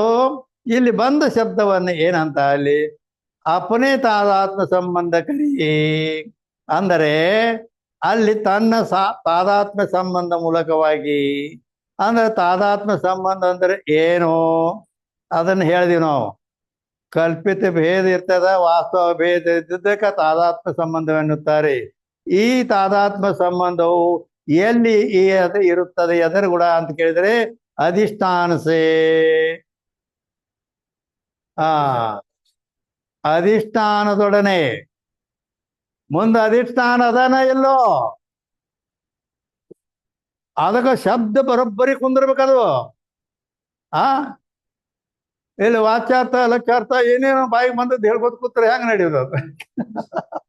ಹಾ ಅದಕ್ಕೆ ಕಲ್ಪಿತ तादात्म संबंध करी अधिष्ठान से अभिन्न हो के जो प्रतीत होवे सो आरोपित कहिए. ಅಲ್ಲಿ ಏನ್ ಲಕ್ಷಣ ಮಾಡಿದ್ರಂದ್ರ ಆರೋಪ ಅಂತೇಳಿ. ಆರೋಪ ಅಂದ್ರೆ ಇಲ್ಲಿ ಅರ್ಥ ಏನು? ಈ ಅಧಿಷ್ಠಾನಕ್ಕೂ ಆರೋಪಕ್ಕೂ ಅಲ್ಲಿ ಒಂದು ಸಂಬಂಧ ಇದೆ. ಯಾವ ಸಂಬಂಧದು? ತಾದಾತ್ಮ ಸಂಬಂಧವಿದೆ. ತಾದಾತ್ಮ ಸಂಬಂಧ ಏನು ಹೇಳುತ್ತದೆ ಅಂದ್ರ ಆ ಅಧಿಷ್ಠಾನಕ್ಕೂ ಆರೋಪಿತ ವಸ್ತುಕ್ಕೂ ಕಲ್ಪಿತ ಭೇದ ವಾಸ್ತವ ಭೇದ. ಆ ಅಧಿಷ್ಠಾನ ಬ್ಯಾರೆ, ಆರೋಪ ವಸ್ತುನೇ ಬ್ಯಾರೆ ಅಂತೇಳಿ ಇಲ್ಲಿ ಭೇದ ಇಲ್ಲ. ಈ ರಜ್ಜು ಸರ್ಪನ ಗ್ರಹಣ ಮಾಡ್ರಿ ನೀವು. ರಜ್ಜು ಒಂದು ಹಗ್ಗದಲ್ಲಿ ಸರ್ಪ ತೋರಿ, ಹಗ್ಗದಲ್ಲಿ ಸರ್ಪ ತೋರಿದ್ರೆ ಅದು ಏನಾಗಿದೆ ಅಂದ್ರ ಆ ಸರ್ಪವು ತನ್ನ ತಾದಾತ್ಮ್ಯ ಸಂಬಂಧ ಮೂಲಕವಾಗಿ ಅಧಿಷ್ಠಾನವಾದ ರಜ್ಜುವಿನೊಡನೆ ಅಭಿನ್ನವಾಗಿ ಅದು ತೋರುತ್ತದೆ. ಅದಕ್ಕೆ ಆರೋಪಿತ ಅನ್ಬೇಕು, ಆ ಸರ್ಪಕ್ಕೆ ಆರೋಪ ಅನ್ಬೇಕು. ಅಧಿಷ್ಠಾನ ಹಗ್ಗಕ್ಕೆ ಅನ್ಬೇಕು. ಅವು ಎರಡರಲ್ಲಿ ಕಲ್ಪಿತ ತಾದಾತ್ಮ್ಯ ಸಂಬಂಧ. ಆ ಎಳೆದಾಗ ಸರ್ಪ ತೋರುತ್ತದೆ, ಆವಾಗ ಹಗ್ಗ ಬ್ಯಾರೆ ಹಾವು ಬ್ಯಾರೆ ಅಂತ ತೋರ್ತದೇನು. ಆದ್ರಿಂದ ಅಲ್ಲಿ ಶಬ್ದ ಅಭಿನ್ನ ಅನ್ನೋ ಪದ ಇದೇನ ಎಲ್ಲೋ? Where are you? ನಾ ಹೇಳುವಾಗ ನಿನ್ನ ಗ್ರಂಥದಲ್ಲಿ ನೋಡ್ತಾ ಇರು, ಕತ್ತಿ ಕಾಯ್ಲಾಕ್ ಹೋಗ್ಬೇಡ. ಆ ಆದ್ದರಿಂದ ಅಭಿನ್ನ ಅಂತೇಳಿ ಪದ ಐತಿಲ್ಲೋ. ಆ ಸರ್ಪ ಏನ ಮಾಡಿದೆ ಅಂತ ಕೇಳಿದರೆ ತನ್ನ ತಾದಾತ್ಮ್ಯ ಸಂಬಂಧ ಮೂಲಕವಾಗಿ ಅಧಿಷ್ಠಾನವಾದ ರಜ್ಜುವಿನೊಡನೆ ತಾನು ಅಭಿನ್ನವಾಗಿ ಹಗ್ಗ ಹಾವ ಎರಡು ಒಂದೇ ಆಗಿ ಜೋ ಪ್ರತೀತಿ ಆಗ್ಲಿಕ್ಕೆ ಒಂದ ತೋರ್ತದ, ಎರಡು ತೋರ್ತಾವು. ಹಗ್ಗ ಹಾವ ಎರಡು ತೋರ್ತಾವೇನು? ಎಂದೂ ತೋರೋದಿಲ್ಲ. ಯಾಕಂದ್ರ ಒಂದು ತೋರುವಾಗ ಇನ್ನೊಂದು ತೋರುವುದಿಲ್ಲ. ಸರ್ಪ ತೋರುವಾಗ ಹಗ್ಗ ತೋರುವುದಿಲ್ಲ, ಹಗ್ಗ ತೋರಿದರೆ ಹಾವು ತೋರುವುದಿಲ್ಲ. ಓಕೆ? ಆದ್ದರಿಂದ ಈ ರೀತಿ अपने तादात्म संबंध करे अधिष्ठान से अभिन्न हो के जो प्रतीत होवे सो आरोपित. अंದ್ರ ತನ್ನ ಸಂಬಂಧ ಮೂಲಕವಾಗಿ ಅಂದ್ರೆ ತಾದಾತ್ಮ ಸಂಬಂಧ ಮೂಲಕವಾಗಿ ಅಧಿಷ್ಠಾನದೊಡನೆ ಅಭಿನ್ನವಾಗಿ ಆರೋಪಿತ ವಸ್ತು ಅಧಿಷ್ಠಾನದೊಡನೆ ಅಭಿನ್ನವಾಗಿನ ತೋರ್ತದ. ಅದಕ್ಕಿಂತ ಬೇರೆ ಆಗಿ ತೋರ್ತದೋ, ಅಭಿನ್ನವಾಗಿ ಇರ್ತದ. ಈ ಪ್ರತೀತಿ ಅಂದ್ರೆ ತೋರೋದು. ಸೊ ಆರೋಪಿತ ಅಂತ ಹೀಗೆ ತೋರುವುದಕ್ಕೆ ಆರೋಪಿತ ಎನ್ನುತ್ತಾರೆ. ಕಹಿಯೇ ಅಂದ್ರೆ ಹೀಗಂದ್ರೆ ಏನು ಅಂತ ಅರ್ಥಾತ್ ಆರೋಪಿತ ಕಿ ಅಧಿಷ್ಠಾನ ಸೇ ಭಿನ್ನತಾ ಕರಿ ಪ್ರತೀತಿ ಹೋವೇನೆ. ಅಂದ್ರ ಆರೋಪಿತ ವಸ್ತು ಏನಿರ್ತದೆ ಅದು ಅಧಿಷ್ಠಾನಕ್ಕಿಂತ ಭಿನ್ನವಾಗಿ ತೋರೋದು ಎಂದೂ ತೋರೋದಿಲ್ಲ. ಅಧಿಷ್ಠಾನವನ್ನು ಬಿಟ್ಟು ಸರ್ಪ ಎಂದೂ ತೋರೋದಿಲ್ಲ. ಹೌದಿಲ್ಲೋ? ಅದನ್ನ ದೃಷ್ಟಾಂತ ಕೊಡ್ತಾರ ನೋಡ್ರಿ ಅವ್ರು. जैसे रज्जु से सर्प आरोपित है, हग्गदल्ली सर्प आरोपित है. याते ताकि रज्जु में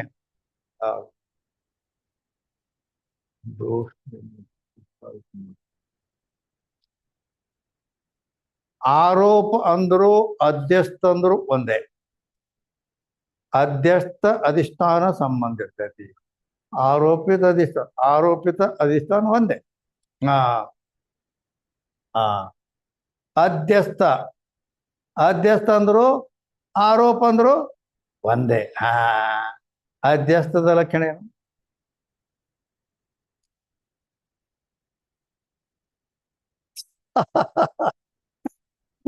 ಪ್ರತಿಯೊಂದು ಲಕ್ಷಣ, ಪ್ರತಿಯೊಂದು ಶಬ್ದ ಏನೇ ಬಂದ್ರು ಅದಕ್ಕೊಂದು ಲಕ್ಷಣ ಇದೆ, ಕಾಯ್ದೆ ಕಾನೂನುಗಳಿವೆ. ಆ ಹಾ ಈಗ ಏನು ಹೇಳಿದೆ ನಾನು? ಅಧ್ಯಸ್ಥನ್ನೆಲ್ಲ, ಹೌದಿಲ್ಲ? ಆ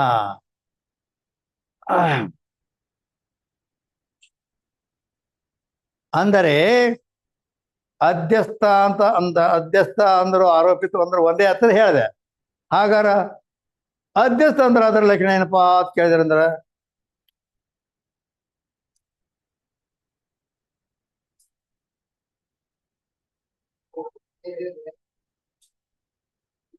ಅಲ್ಲಿ ನೀ ಹುಡುಕ್ಯಾಡಿದ್ರೆ ಎಂದೂ ಸಿಗುವುದಿಲ್ಲ ಅದು. ನೀ ಹುಡುಕ್ಯಾಡ್ಬೇಕಾದಟ್ಟ.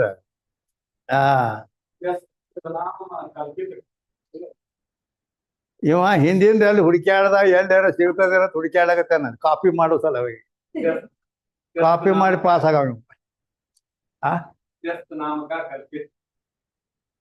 ಹಂಗ ಅದ್ರ ಅದ ಅರ್ಥ ಆಯ್ತು.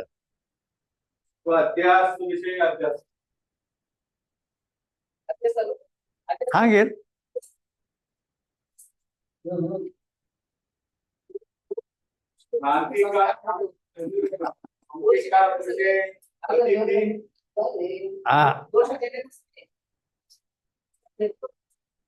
ಹಂಗಂದ್ರೆ ಏನು?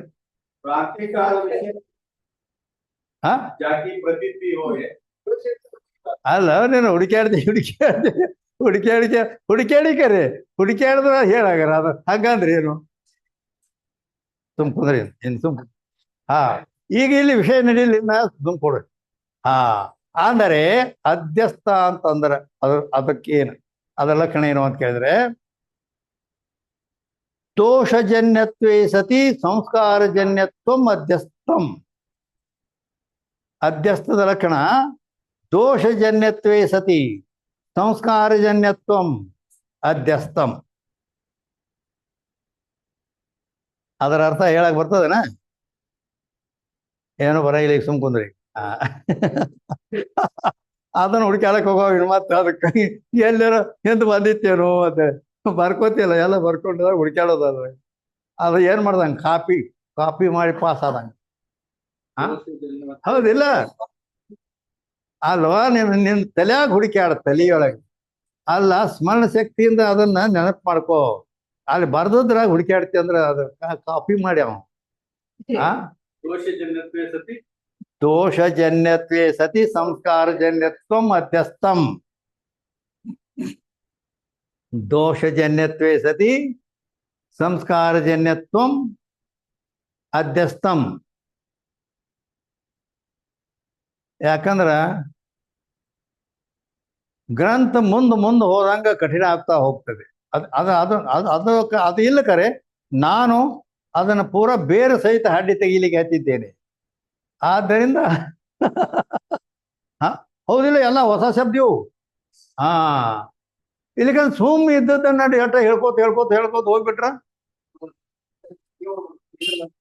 ಕರೆ ಅದು ಎಲ್ಲ ಅಲ್ಲೇ ಉಳಿದು.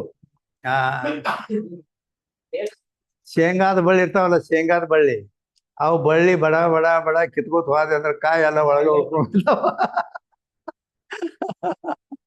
ಹೀಗೆ ಹಾಕದ ಬೇರೆ ಮ್ಯಾನೆ ಓದ್ಕೋತ ಹೋಗ್ಬಿಟ್ರೆ ಅದ್ರ ಅರ್ಥ ಅಲ್ಲೇ ಉಳಿತದ. ಅದಕ್ಕಾಗಿ ಹಾಕ್ಬೇಡ. ಇರೋದು ಅದು ಮತ್ತೆ ಎಲ್ಲ ಬೇಕಲ್ಲ, ಅದನ್ನು ಬೇಕ, ಮೂಲ ಅದ. ಅದನ್ನ ಚೆನ್ನಾಗಿ ತಿಳ್ಕೊಂಡು ಹೋಗ್ಬೇಕು. ಅದಕ್ಕೆ ಏನಪ್ಪಾ ಅಂತ ಕೇಳಿದ್ರೆ,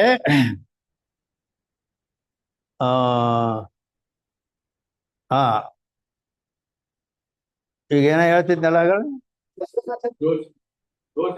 ದೋಷಜನ್ಯತ್ವೇ ಸತಿ ಸಂಸ್ಕಾರಜನ್ಯತ್ವಂ ಅಧ್ಯಸ್ಥಂ. ಈಗ ಇದು ಅಧ್ಯಸ್ಥದ ಲಕ್ಷಣ ಆಯ್ತು ಅಂದ್ರ ಅದರ ಅರ್ಥ ದೋಷಜನ್ಯತ್ವೇ ಸತಿ ಅಂತಂದ್ರ, ಈಗ ದೃಷ್ಟಾಂತ ಏನ್ ಕೊಟ್ಟಾರ? ಹಗ್ಗದಲ್ಲಿ ಸರ್ಪದ್ದು ಕೊಟ್ಟಾರ, ಹೌದಲ್ಲ? ದೋಷಜನ್ಯತ್ವೇ ಸತಿ ಅಂದ್ರ ಇಲ್ಲಿ ದೋಷದಿಂದ ಹುಟ್ಟೇ ಇರಬೇಕು. ಇನ್ನೊಂದು ಸಂಸ್ಕಾರದಿಂದ ಹುಟ್ಟಿರಬೇಕು. ಕನ್ನಡದಾಗ ಹೇಳ್ಬೇಕಂದ್ರೆ ಯಾವುದು ದೋಷದಿಂದ ಹುಟ್ಟಿದೆಯೋ ಮತ್ತು ಸಂಸ್ಕಾರದಿಂದ ಹುಟ್ಟಿದೆಯೋ ಅದಕ್ಕೆ ಅಧ್ಯಸ್ಥನ ಬೇಕು.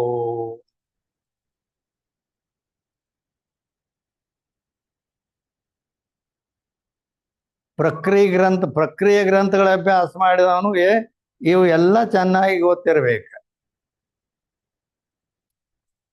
ಆ ದೋಷಜನ್ಯತ್ವೇ ಸತಿ ಸಂಸ್ಕಾರಜನ್ಯತ್ವಂ ಅಧ್ಯಸ್ಥಂ.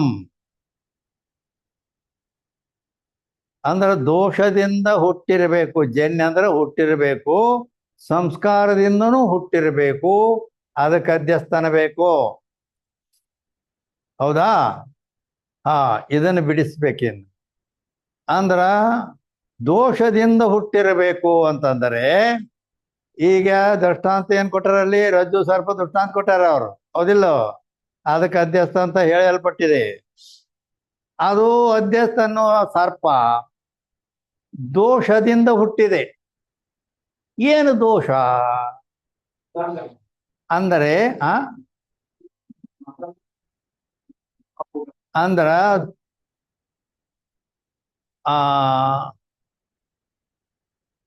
ದೋಷ ಅಂದ್ರ ಪ್ರಮಾಣ ದೋಷ, ಪ್ರಮೇಯ ದೋಷ, ಪ್ರಮಾಣ ದೋಷ, ಪ್ರಮಾಣ ದೋಷ, ಪ್ರಮೇಯ ದೋಷ, ದೋಷತ್ರಯನ ಪ್ರಮಾಣ ದೋಷ. ಅಂದ್ರ ಪ್ರಮಾಣ ದೋಷ ಅಂದ್ರೆ ಏನು? ಅಲ್ಲಿ ಮಂದಾಂಧಕಾರಾದಿಗಳು ನಸುಗತ್ತಲೆಯಲ್ಲೇ ತೋರ್ತದಿಲ್ಲ ಸರ್ಪ. ಪ್ರಮಾಣ ದೋಷ. ಕಣ್ಣು ಮಂದಿರಬೇಕು, ಬೇಲಕ ಕತ್ತಲೆ ಇರಬೇಕು ಅಂದ. ಇದು ಪ್ರಮಾಣ ದೋಷ. ಮತ್ತ ಪ್ರಮೇಯ ದೋಷ. ಪ್ರಮೇಯ ದೋಷ ಅಂದ್ರೇನು?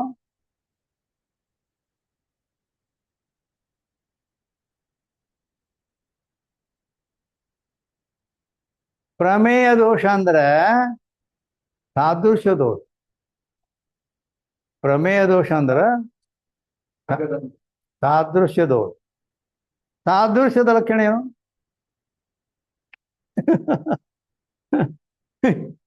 ಏನು ಲಕ್ಷಣ ಸಾವಿರಾರು ಲಕ್ಷಣ. ಹೌದಲ್ಲ? ಪ್ರತಿಯೊಂದಕ್ಕೆ ಲಕ್ಷಣ. ಸಾದೃಶ್ಯ ಅಂದ್ರೆ ತದ್ಭಿನ್ನತ್ವೇ ಸತಿ ತದ್ಗತ ಭೂಯೋ ಧರ್ಮವಾನ್ ಸಾದೃಶ್ಯ. ಇಲ್ಲಿ ಏನು ಎಲ್ಲಿ ಇಲ್ಲಿ ನಡೆದಿಲ್ಲ. ಬರೇ ಇಲ್ಲಿ ಕಂಪ್ಯೂಟರ್ದಾಗ ಬರೀ ಹಿಂಗೆ ಟಚ್ ಮಾಡೋದು ಅಷ್ಟೇ. ಕಂಪ್ಯೂಟರ್ದ ಮುಂದೆ ಬಂದು ಎತ್ತು ಬಿಡ್ತಾ ಇದ್ದಾವ. ಹೌದಿಲ್ಲ? ಆ ರೀತಿ ಇರ್ಬೇಕ ನಮ್ಮ ತಲೆಯಲ್ಲಿ. ಪುಸ್ತಕ ಮಸ್ತಕ್ ಮೇ ಹೋನಾ चाहिए. पुस्तक का विद्या किधर पुस्तक में ही नहीं, मस्तक में आना चाहिए.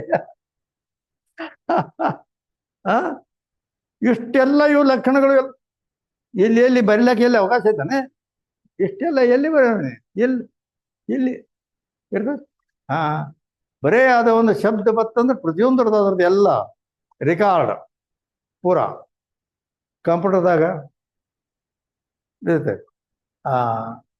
ಈ ರೀತಿ ಅದಕ್ಕೆ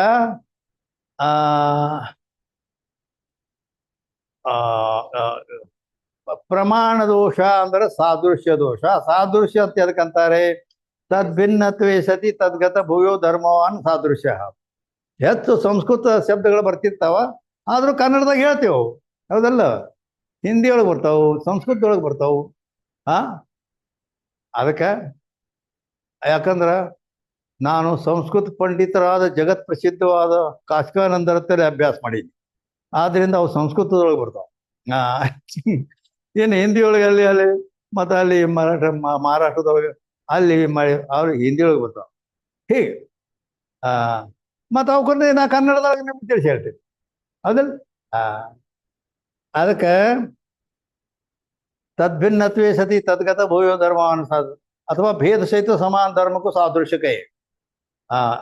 ನೋಡಿ ಇಲ್ಲಿ ತದ್ಭಿನ್ನತ್ವೇ ಸತಿ ತದ್ಗತ ಭೂಯೋ ಧರ್ಮವಾನ್ ಸಾದೃಶ್ಯ ಅನ್ನೋದು ಸಂಸ್ಕೃತ. ಭೇದ ಸಹಿತ ಸಮಾನ ಧರ್ಮಕ್ಕೂ ಸಾದೃಶ್ಯ ಕೈಯೇ ಹೇ ಇದು ಹಿಂದಿಯೊಳಗ. ಹೌದಿಲ್ಲೋ? ಹಾ, ನೋಡು, ಅದನ್ನ ಬೇರೆ ಇದನ್ನ ಬೇರೆ. ಆ ಏನು ಈ ಎರಡು ಹೋಗ್ತಾವಲ್ಲ ಅಲ್ಲೋಪ ಲಕ್ಷಣ. ಎಲ್ಲಿ ಕೇಳಿ, ಇಲ್ಲಿ ಎರಡು ಹೇಗೆ ಕೂಡಿಸ್ತೇವೆ ಇಲ್ಲಿ. ಈಗ ಭೇದ ಸಹಿತ ಸಮಾನ ಧರ್ಮಕ್ಕೂ ಸಾದೃಶ್ಯ ಅನ್ನೋದು ಒಂದು, ಹೌದಾ? ಅದರ ಬಗ್ಗೆ ಹೇಳಕತ್ತೇವೆ ಈಗ. ಸಾದೃಶ್ಯದ ಬಗ್ಗೆ, ಸಾದೃಶ್ಯದ ಬಗ್ಗೆ ನಾವು ಯಾವ್ದ್ರ ಲಕ್ಷಣ ತಗೊಂಡೇವೆ. ಭೇದ ಸಹಿತ ಸಮಾನ ಧರ್ಮಕ್ಕೂ ಸಾದೃಶ್ಯ ಅಂತ ಎರಡನೇ ಲಕ್ಷಣ ಹೇಳಿದ್ನ, ಹೌದಾ?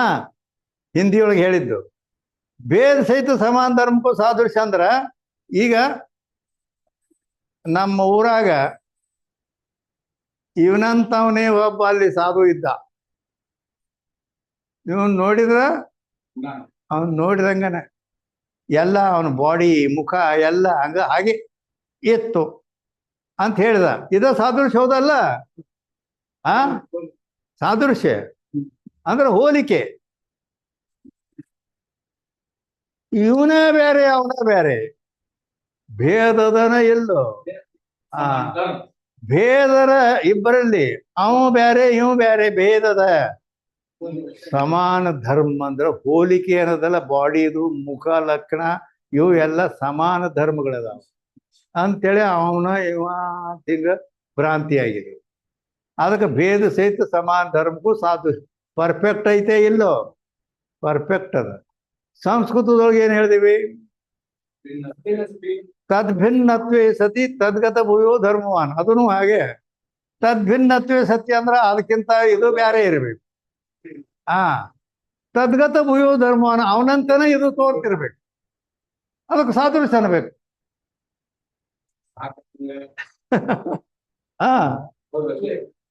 ಅದಕ್ಕಾಗಿ ಈ ರೀತಿ ಸಾದೃಶ್ಯ ಸಾದೃಶ್ಯ ಅದರ ಬಗ್ಗೆ ಹೇಳಿದ್ನಿ ಗೊತ್ತಾ?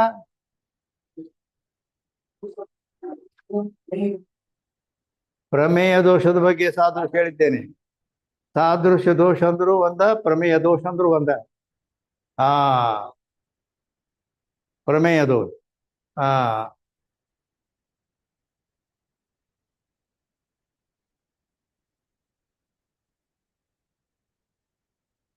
ಅಂದರೆ ಈ ದೋಷಜನ್ಯತ್ವೇ ಸತಿ ಸಂಸ್ಕಾರಜನ್ಯತ್ವ ಅದನ್ನ ಬಿಡಿಸ್ಲಾಕತ್ತಿದ್ದೀನಿ ನಾ, ಹೌದಲ್ಲ?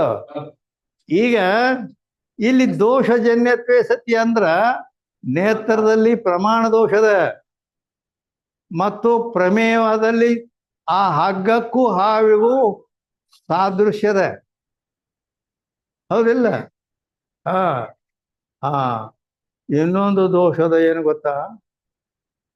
ನಾ ಹೇಳಿಲ್ಲ ಅಂದ್ರೆ ನೀವರೇ ಹೇಳ್ತೀರಿ ಅಂತ ಬಿಟ್ಟು ನಾ. ಯಾಕಂದ್ರ ದೋಷತ್ರಯಜನ್ಯತ್ವ ಮಧ್ಯಾಸತ್ವಂ ತಟಸ್ಥ ಲಕ್ಷಣಂ ಅಂತ ಹಿಂಗ ಲಕ್ಷಣದ ಲಕ್ಷಣ. ಅಂದರೆ ಪ್ರಮೇಯ ದೋಷ ಹೇಳಿದೆ, ಪ್ರಮಾಣ ದೋಷ ಹೇಳಿದೆ, ಪ್ರಮಾತ ದೋಷದಿಂದ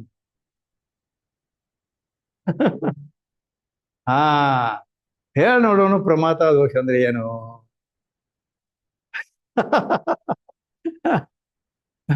ನೋಡು, ಅವೆಲ್ಲ ಇಲ್ಲಿ ಏನು ಸಂಬಂಧ ಇಲ್ಲ, ಸೂತ್ಕಿಲ್ಲ ಕರೆ. ಆದ್ರ ಆ ಸಂದರ್ಭದ ರಜ್ಜು ಸರ್ಪ ದೃಷ್ಟಾಂತ ಕೊಟ್ಟಾರ. ಹೌದಿಲ್ಲ? ಮತ್ತೆ ಅಂದ ಮೇಲೆ ಅದರ ಬಗ್ಗೆ ಪೂರ್ಣ ತಿಳಿಸಿ ಹೇಳ್ಬೇಕಲ್ಲ. ಅಂದ್ರ ಪ್ರಮಾತ ದೋಷ ಅಂದರೆ ಭಯ. ಶುಕ್ತಿಯಲ್ಲಿ ರಜತಾಧ್ಯಾಸವಾದಾಗ ಲೋಭ ತಗೋಬೇಕು. ಯಾಕ? ಬೆಳ್ಳಿ ಆಶಯದಿಂದ ತಗೊಳಕ್ ಹೋಗಿದ್ದಾನೆ, ಹೌದಾ? ಲೋಭ ಅಲ್ಲಿ, ಅದು ಪ್ರಮಾತ ದೋಷ. ಪ್ರಮಾತ ದೋಷ ಇಲ್ಲಿ ರಜ್ಜು ಸರ್ಪದಲ್ಲಿ ಏನು? ಸರ್ಪ ಅಂತ ಭಯ ಬಂದ್ ಹಿಂದಕ್ಕೆ ಸರ್ದಾನೆ, ಎದಿ ಧಾಡ್ ಧಾಡ್ ಧಾಡ್ ಮಾಡ್ಲಿಕ್ಕೆ ಹೋಗೋದು ಬಿಟ್ಟು ನಿಂತು ಬಿಟ್ಟಿದ್ದಾನೆ. ಇದು ಪ್ರಮಾತ ಅಂದ್ರೆ ಜೀವನಲ್ಲಿ ಇರುವ ದೋಷ. ಹಾ, ಈ ರೀತಿ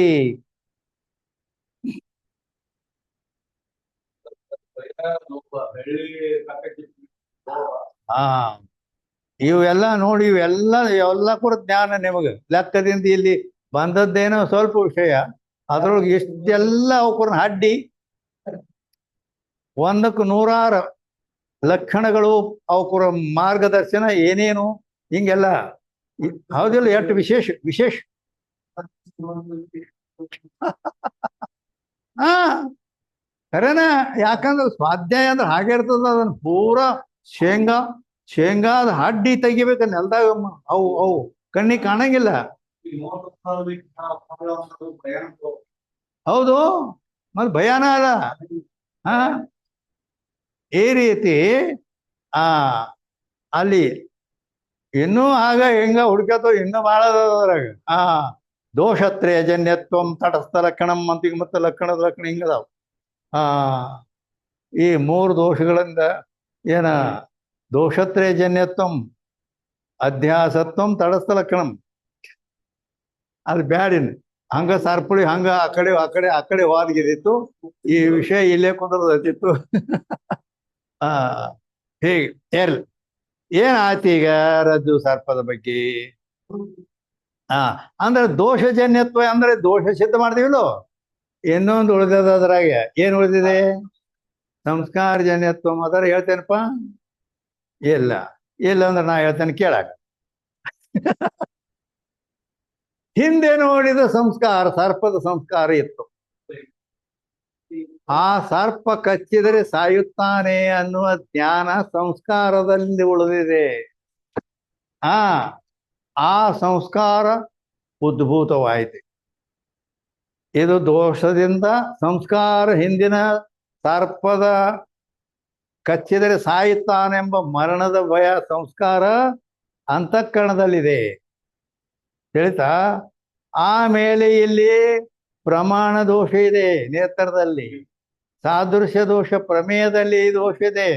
ದೋಷತ್ರಯ ಜನ್ಯತ್ವ ಅಂದ್ರೆ ಇವು ಗ್ರಹಣ ಮತ್ತ ಸಂಸ್ಕಾರ ಜನ್ಯತ್ವ ಅಂದ್ರೆ ಇದನ್ನ ಗ್ರಹಣ ಮಾಡಿ ಎರಡರಿಂದ ಸರ್ಪ ಹುಟ್ಟಿದೆ. ಆದ್ದರಿಂದ ದೋಷ ದೋಷಜನ್ಯತ್ವೇ ಸತಿ ಸಂಸ್ಕಾರಜನ್ಯತ್ವಂ ಅಧ್ಯಸ್ಥಂ ಅಂತ. ಸರ್ಪ ಅಧ್ಯಾಸ ಆಗ್ಬೇಕಾದ್ರೆ, ಸುಕ್ತಿಯಲ್ಲಿ ರಜತ ಅಧ್ಯಾಸ ಆಗ್ಬೇಕಾದ್ರೆ, ಮಂಡಗಿಡದಲ್ಲಿ ಪುರುಷ ಅಧ್ಯಸ್ಥ ಆಗ್ಬೇಕಾದ್ರೆ ಈ ರೀತಿ ಅವು ಎಲ್ಲ ಕಡೆ ಇದೇ ರೀತಿ ಹೇಳ್ತಿಲ್ಲ.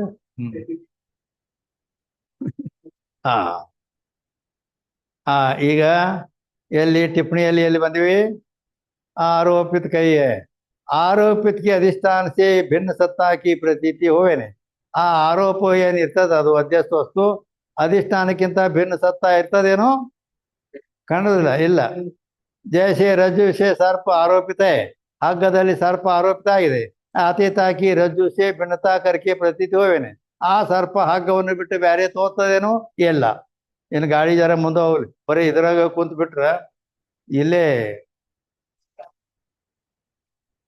ಇಂಥ ವಿಷಯ ನೀ ಏನು ಕೊಡ್ತೇನಂದ್ರೂ ಸಿಗೋದಿಲ್ಲ. ಹೌದಿಲ್ಲ? ಯಾಕಂದ್ರೆ ನೀವು 100 ಕಿಲೋಮೀಟರ್ ದೂರದಿಂದ ಬಂದಿರತ್ತೆ. ಇದನ್ನು ನೀವು ಕೇಳಿದವ್ರಿಗೆ ಇನ್ನೊಮ್ಮೆ ಹೇಳಲಿಕ್ಕೆ ಹತ್ತಿದ್ದೇವೆ. ಇದು ನೀವು ಸೆಕೆಂಡ್ ಇದು ಹೌದಾ ಇಲ್ಲ? ಮೊದಲು ಇದರ ಜ್ಞಾನ ನಿಮಗೆ ಸಾಮಾನ್ಯ ಆಗ್ಯದ. ನಾನು 100 ಸಾಧಕರಿಗೆ ಹೇಳಿದ್ದನ್ನು ನೀವು ಕೇಳಿರಿ, ಅದನ್ನ ಟೇಪ್ ರೆಕಾರ್ಡ್ದೊಳಗೆ. ಅದನ್ನೇ ಇನ್ನೊಮ್ಮೆ ಹೇಳ್ರಿ ಅಂತ ನೀವು ಕೇಳಿದ್ರಿಂದ ಮತ್ತೆ ನಾನು ಈ ರೀತಿ 8 ಎತ್ತಿನ ನೇಗಲ ಹಚ್ಚಿ ಹೇಳ್ಬೇಕಲ್ಲ, ಅದನ್ನೇ ಆಳವಾಗಿ ಹೇಳ್ಬೇಕು ಡೀಪ್ ಅಂಥೇಳಿ. ಇಷ್ಟೇ ಎಲ್ಲ ಯಾಕ ಅದನ್ನು ಕೇಳಿದ್ದನ್ನ ನೀವು ಕೇಳ್ತೀರ ಅಂದ ಮೇಲೆ ಅದೇ ಮೊದಲು ಹೇಳಿದಟ್ಟೆ ಅಟ್ಟೆ ಹೇಳಿದ್ರೆ ಹೇಗ ನಡೆಯಂಗಿಲ್ಲ. ಅದಕ್ಕಾಗಿ ಇದರ ಆಳ ಎಷ್ಟರೊಳಗೆ ಅದ, ಅದರ ಪ್ರಕ್ರಿಯೆಗಳು ಏನೇನದಾವು, ಅದರ ಏನೇನದಾವು ನಿಯಮಗಳು, ಲಕ್ಷಣಗಳು, ಅವೆಲ್ಲ ಹಿಂಗೆಲ್ಲ. ಅದಕ್ಕಾಗಿ ಈ ರೀತಿ ಹೋಯ್ ಕಿಂತು ರಜ್ಜು ಸೇ ಬೆನ್ನ ಹೋಯವೆ, ರಜ್ಜು ಸೇ ಸ್ವರೂಪು ಢಾಪ್ಕೆ. ಆ ಸರ್ಪ ಏನ್ ಮಾಡಿದ? ಹಗ್ಗದ ಸ್ವರೂಪವನ್ನು ಮುಚ್ಚದು. ಆ ಸರ್ಪ್ ಕಿ ಪ್ರತೀತಿ ಹೋವೇನೆ, ಅದು ಮುಚ್ಚಿದ್ರಿಂದ ಸರ್ಪ್ ಕಿ ಪ್ರತೀತಿ ಹೋವೆ. ಆ ಸರ್ಪ್ ಏನು ಮಾಡಿದೆ ಅಂದ್ರೆ ತನಗೆ ಅಧಿಷ್ಠಾನವಾದ ಹಗ್ಗದ ತೋರಗೊಡದಂತೆ ಮಾಡಿ ಅದು ತಾನು ಮಾತ್ರ ತೋರುತ್ತದೆ. ಈ ರೀತಿ ಅಧಿಷ್ಠಾನ ಸೆ ಅಭಿನ್ನ ಹೋಕೆ ಅಂದ್ರ भिन्नता करके प्रतीत होवे नहीं, ರಜ್ಜು ಸೇ ಸರ್ಪ ಆರೋಪಿತ ಹೋಯ್ ತಾಕ ರಜ್ಜು ಸೇ ಭಿನ್ನತಾ ಕರ್ಕೆ ಪ್ರತೀತ. ಹಗ್ಗವನ್ನು ಬಿಟ್ಟು ಸರ್ಪ ಬೇರೆ ತೋರುದಿಲ್ಲ. ರಜ್ಜು ಸೇ ಅಭಿನವಕ್ಕೆ ರಜ್ಜುವಿನೊಡನೆ ಅಭಿನವಾಗಿ ರಜ್ಜುಕ್ಕೆ ಸ್ವರೂಪ ಢಾಪ್ಕೆ ಹಗ್ಗದ ಸ್ವರೂಪವನ್ನು ತೋರುಗೊಡದಂತೆ ಮಾಡಿ ಸರ್ಪಕ್ಕೆ ಪ್ರತೀತಿ ಹೋವೆ, ಆ ಸರ್ಪದ ಪ್ರತೀತಿ ಆಗುತ್ತದೆ. ತೈಸೆ ಇದು ದೃಷ್ಟಾಂತ. ಮಾಯಾ ವಿದ್ಯಾ ಮೇ ಜೋ ಆಭಾಸ್ ಎನ್ನ ಸಿದ್ಧಾಂತಕ್ಕೆ ಬತ್ ನೋಡಿ.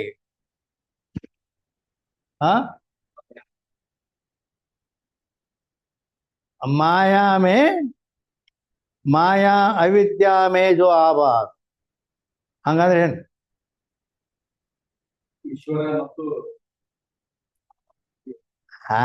ಮಾಯಾ ಮೇ ಆಭಾಸ್ ಅಂದ್ರೆ ಈಶ್ವರ, ಅವಿದ್ಯಾ ಮೇ ಆಭಾಸ್ ಅಂದ್ರೆ ಜೀವ.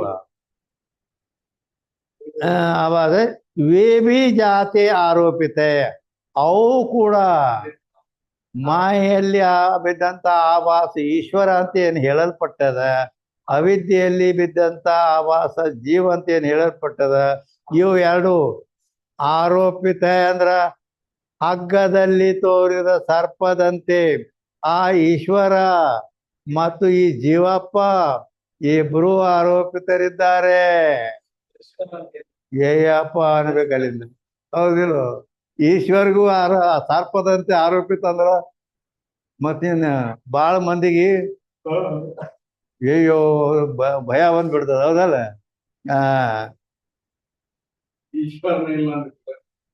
जाते आरोपित है याते तिनकी अपनी अधिष्ठान कूटस्थ और ब्रह्म से अभिन्नता करके प्रतीत ಸಂಭವೇ नहीं. ಆದ್ದರಿಂದ ಅಲ್ಲಿ ಆರೋಪಿತವಾಗಿರುವುದರಿಂದ ಅವುಗಳ ತನ್ನ ಅಧಿಷ್ಠಾನ ಆ ಜೀವನಿಗೆ ಅಧಿಷ್ಠಾನ ಕೂಟಸ್ಥ ಚೇತನದ ಮತ್ತು ಈಶ್ವರನಿಗೆ ಅಧಿಷ್ಠಾನ ಬ್ರಹ್ಮದ. ಅವುಗಳಿಗೆ ಭಿನ್ನತಾ ಕರಿಗೆ ಪ್ರತೀತಿ ಸಂಭವನೆ. ಅಧಿಷ್ಠಾನದ ಒಂದ ಮೇಲೆ ಅವುಗಳಿಗಿಂತ ಬೇರೆ ತೋರೋದಿಲ್ಲ ಇವು.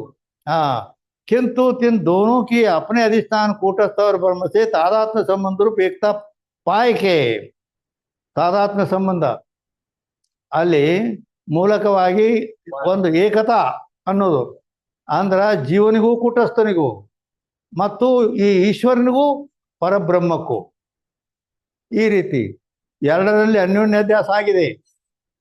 ಆದ್ದರಿಂದ ಈ ರೀತಿ ಆ ಜೀವ ಬೇರೆ ಈಶ್ವರ ಬೇರೆ ಆಗಿಬಿಟ್ಟಿದೆ. ಈ ಅಧ್ಯಾಸ ಚೆನ್ನಾಗಿ ತಿಳಿದುಕೊಂಡು ಬಿಟ್ರೆ ಅಹಂ ಬ್ರಹ್ಮಾಸ್ಮಿ ಜ್ಞಾನ ಆಗಲಿಕ್ಕೆ ಅತಿ ಸುಲಭ ಸುಲಭ ಸುಲಭ.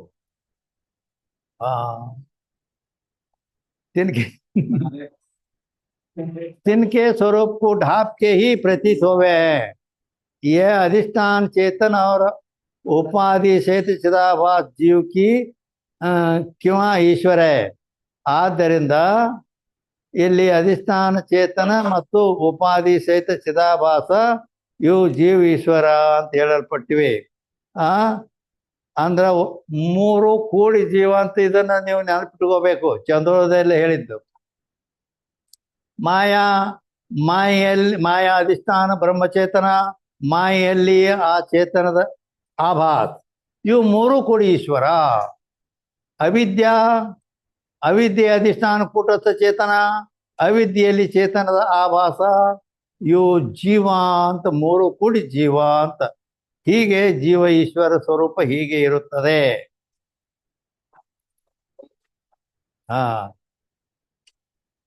ಕೇಳ್ತಾನ? ತಿಳಿಲಿಲ್ಲದ್ರೆ ಕೇಳ್ರಿ. ಹನ್ನೆರಡಾಗಿ ಹೋಗಿದೆ, ಪರವಾಗಿಲ್ಲ. ಈಗ ಎಲ್ಲಿ ಬಂದಿದ್ದೇವೆ ನಾವು? ಆಯ್ತಳ, ಇದನ್ನು ತಗೊಳ್ಳೋನು ಹೌದಿಲ್ಲ? ಅದ ಹೇಳೋನು ನಾ ಎಲ್ಲಿ ನೀ ಬಿಡ್ತೇನೆ ಅಂದ್ರೆ ನಾ ಬಿಡುದಿಲ್ಲ.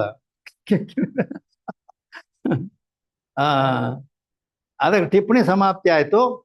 ಕೇವಲ ಆभासी जीव ईश्वर नहीं किंतु माया अधिष्ठान चेतन और माया सहित आभास ईश्वर है. ಅದನ್ನೆಲ್ಲ ಇಟ್ಕೊತಾನೆ ಹೇಳ್ಕೊತ ಬಂದೇವೆ. इन अविद्या अंश का अधिष्ठान चेतन और अविद्या के अंश सहित आभास जीव है. ಅವಿದ್ಯಾ ಅಂಶದಲ್ಲಿ ಕೂಟಸ್ಥ ಚೇತನ ಮತ್ತು ಅವಿದ್ಯೆಯ ಅಂಶ ಸಹಿತ ಆಭಾಸ ಅಂದ್ರೆ ಮೂರು ಕೂಡಿ ಜೀವ ಅಂತ ಹೇಳಲ್ಪಟ್ಟು. ಇನ್ನ ईश्वर की उपाधि शुद्ध सत्व गुण है अंदर माया. यहाँ थे ईश्वर में सर्वशक्ति सर्वज्ञता आदि धर्म है या माया ಮೂಲಕವಾಗಿ. जीव की उपाधि में मलिन सत्व गुण है. ಜೀವನಿಗೆ ಮಲಿನ ಸತ್ವಗುಣ ಯುಕ್ತವಾದ ಅವಿದ್ಯೆ ಅದ. ಮಲಿನ ಸತ್ವಗುಣ ಅವ ಶುದ್ಧ ಸತ್ವಗುಣ ಹೌದಲ್ಲ. ಉಪಾಧಿಯಲ್ಲಿ ಒಬ್ಬನ ಹೆಂಡತಿ ಶ್ರೀಮಂತನ ಮಗಳದಾಳ, ಒಬ್ಬನ ಹೆಂಡತಿ ಕೂಲಿ ಮಾಡಿ ಹೊಟ್ಟೆ ತುಂಬಿಕೊಳ್ಳೋನ ಮಗಳದಾಳ.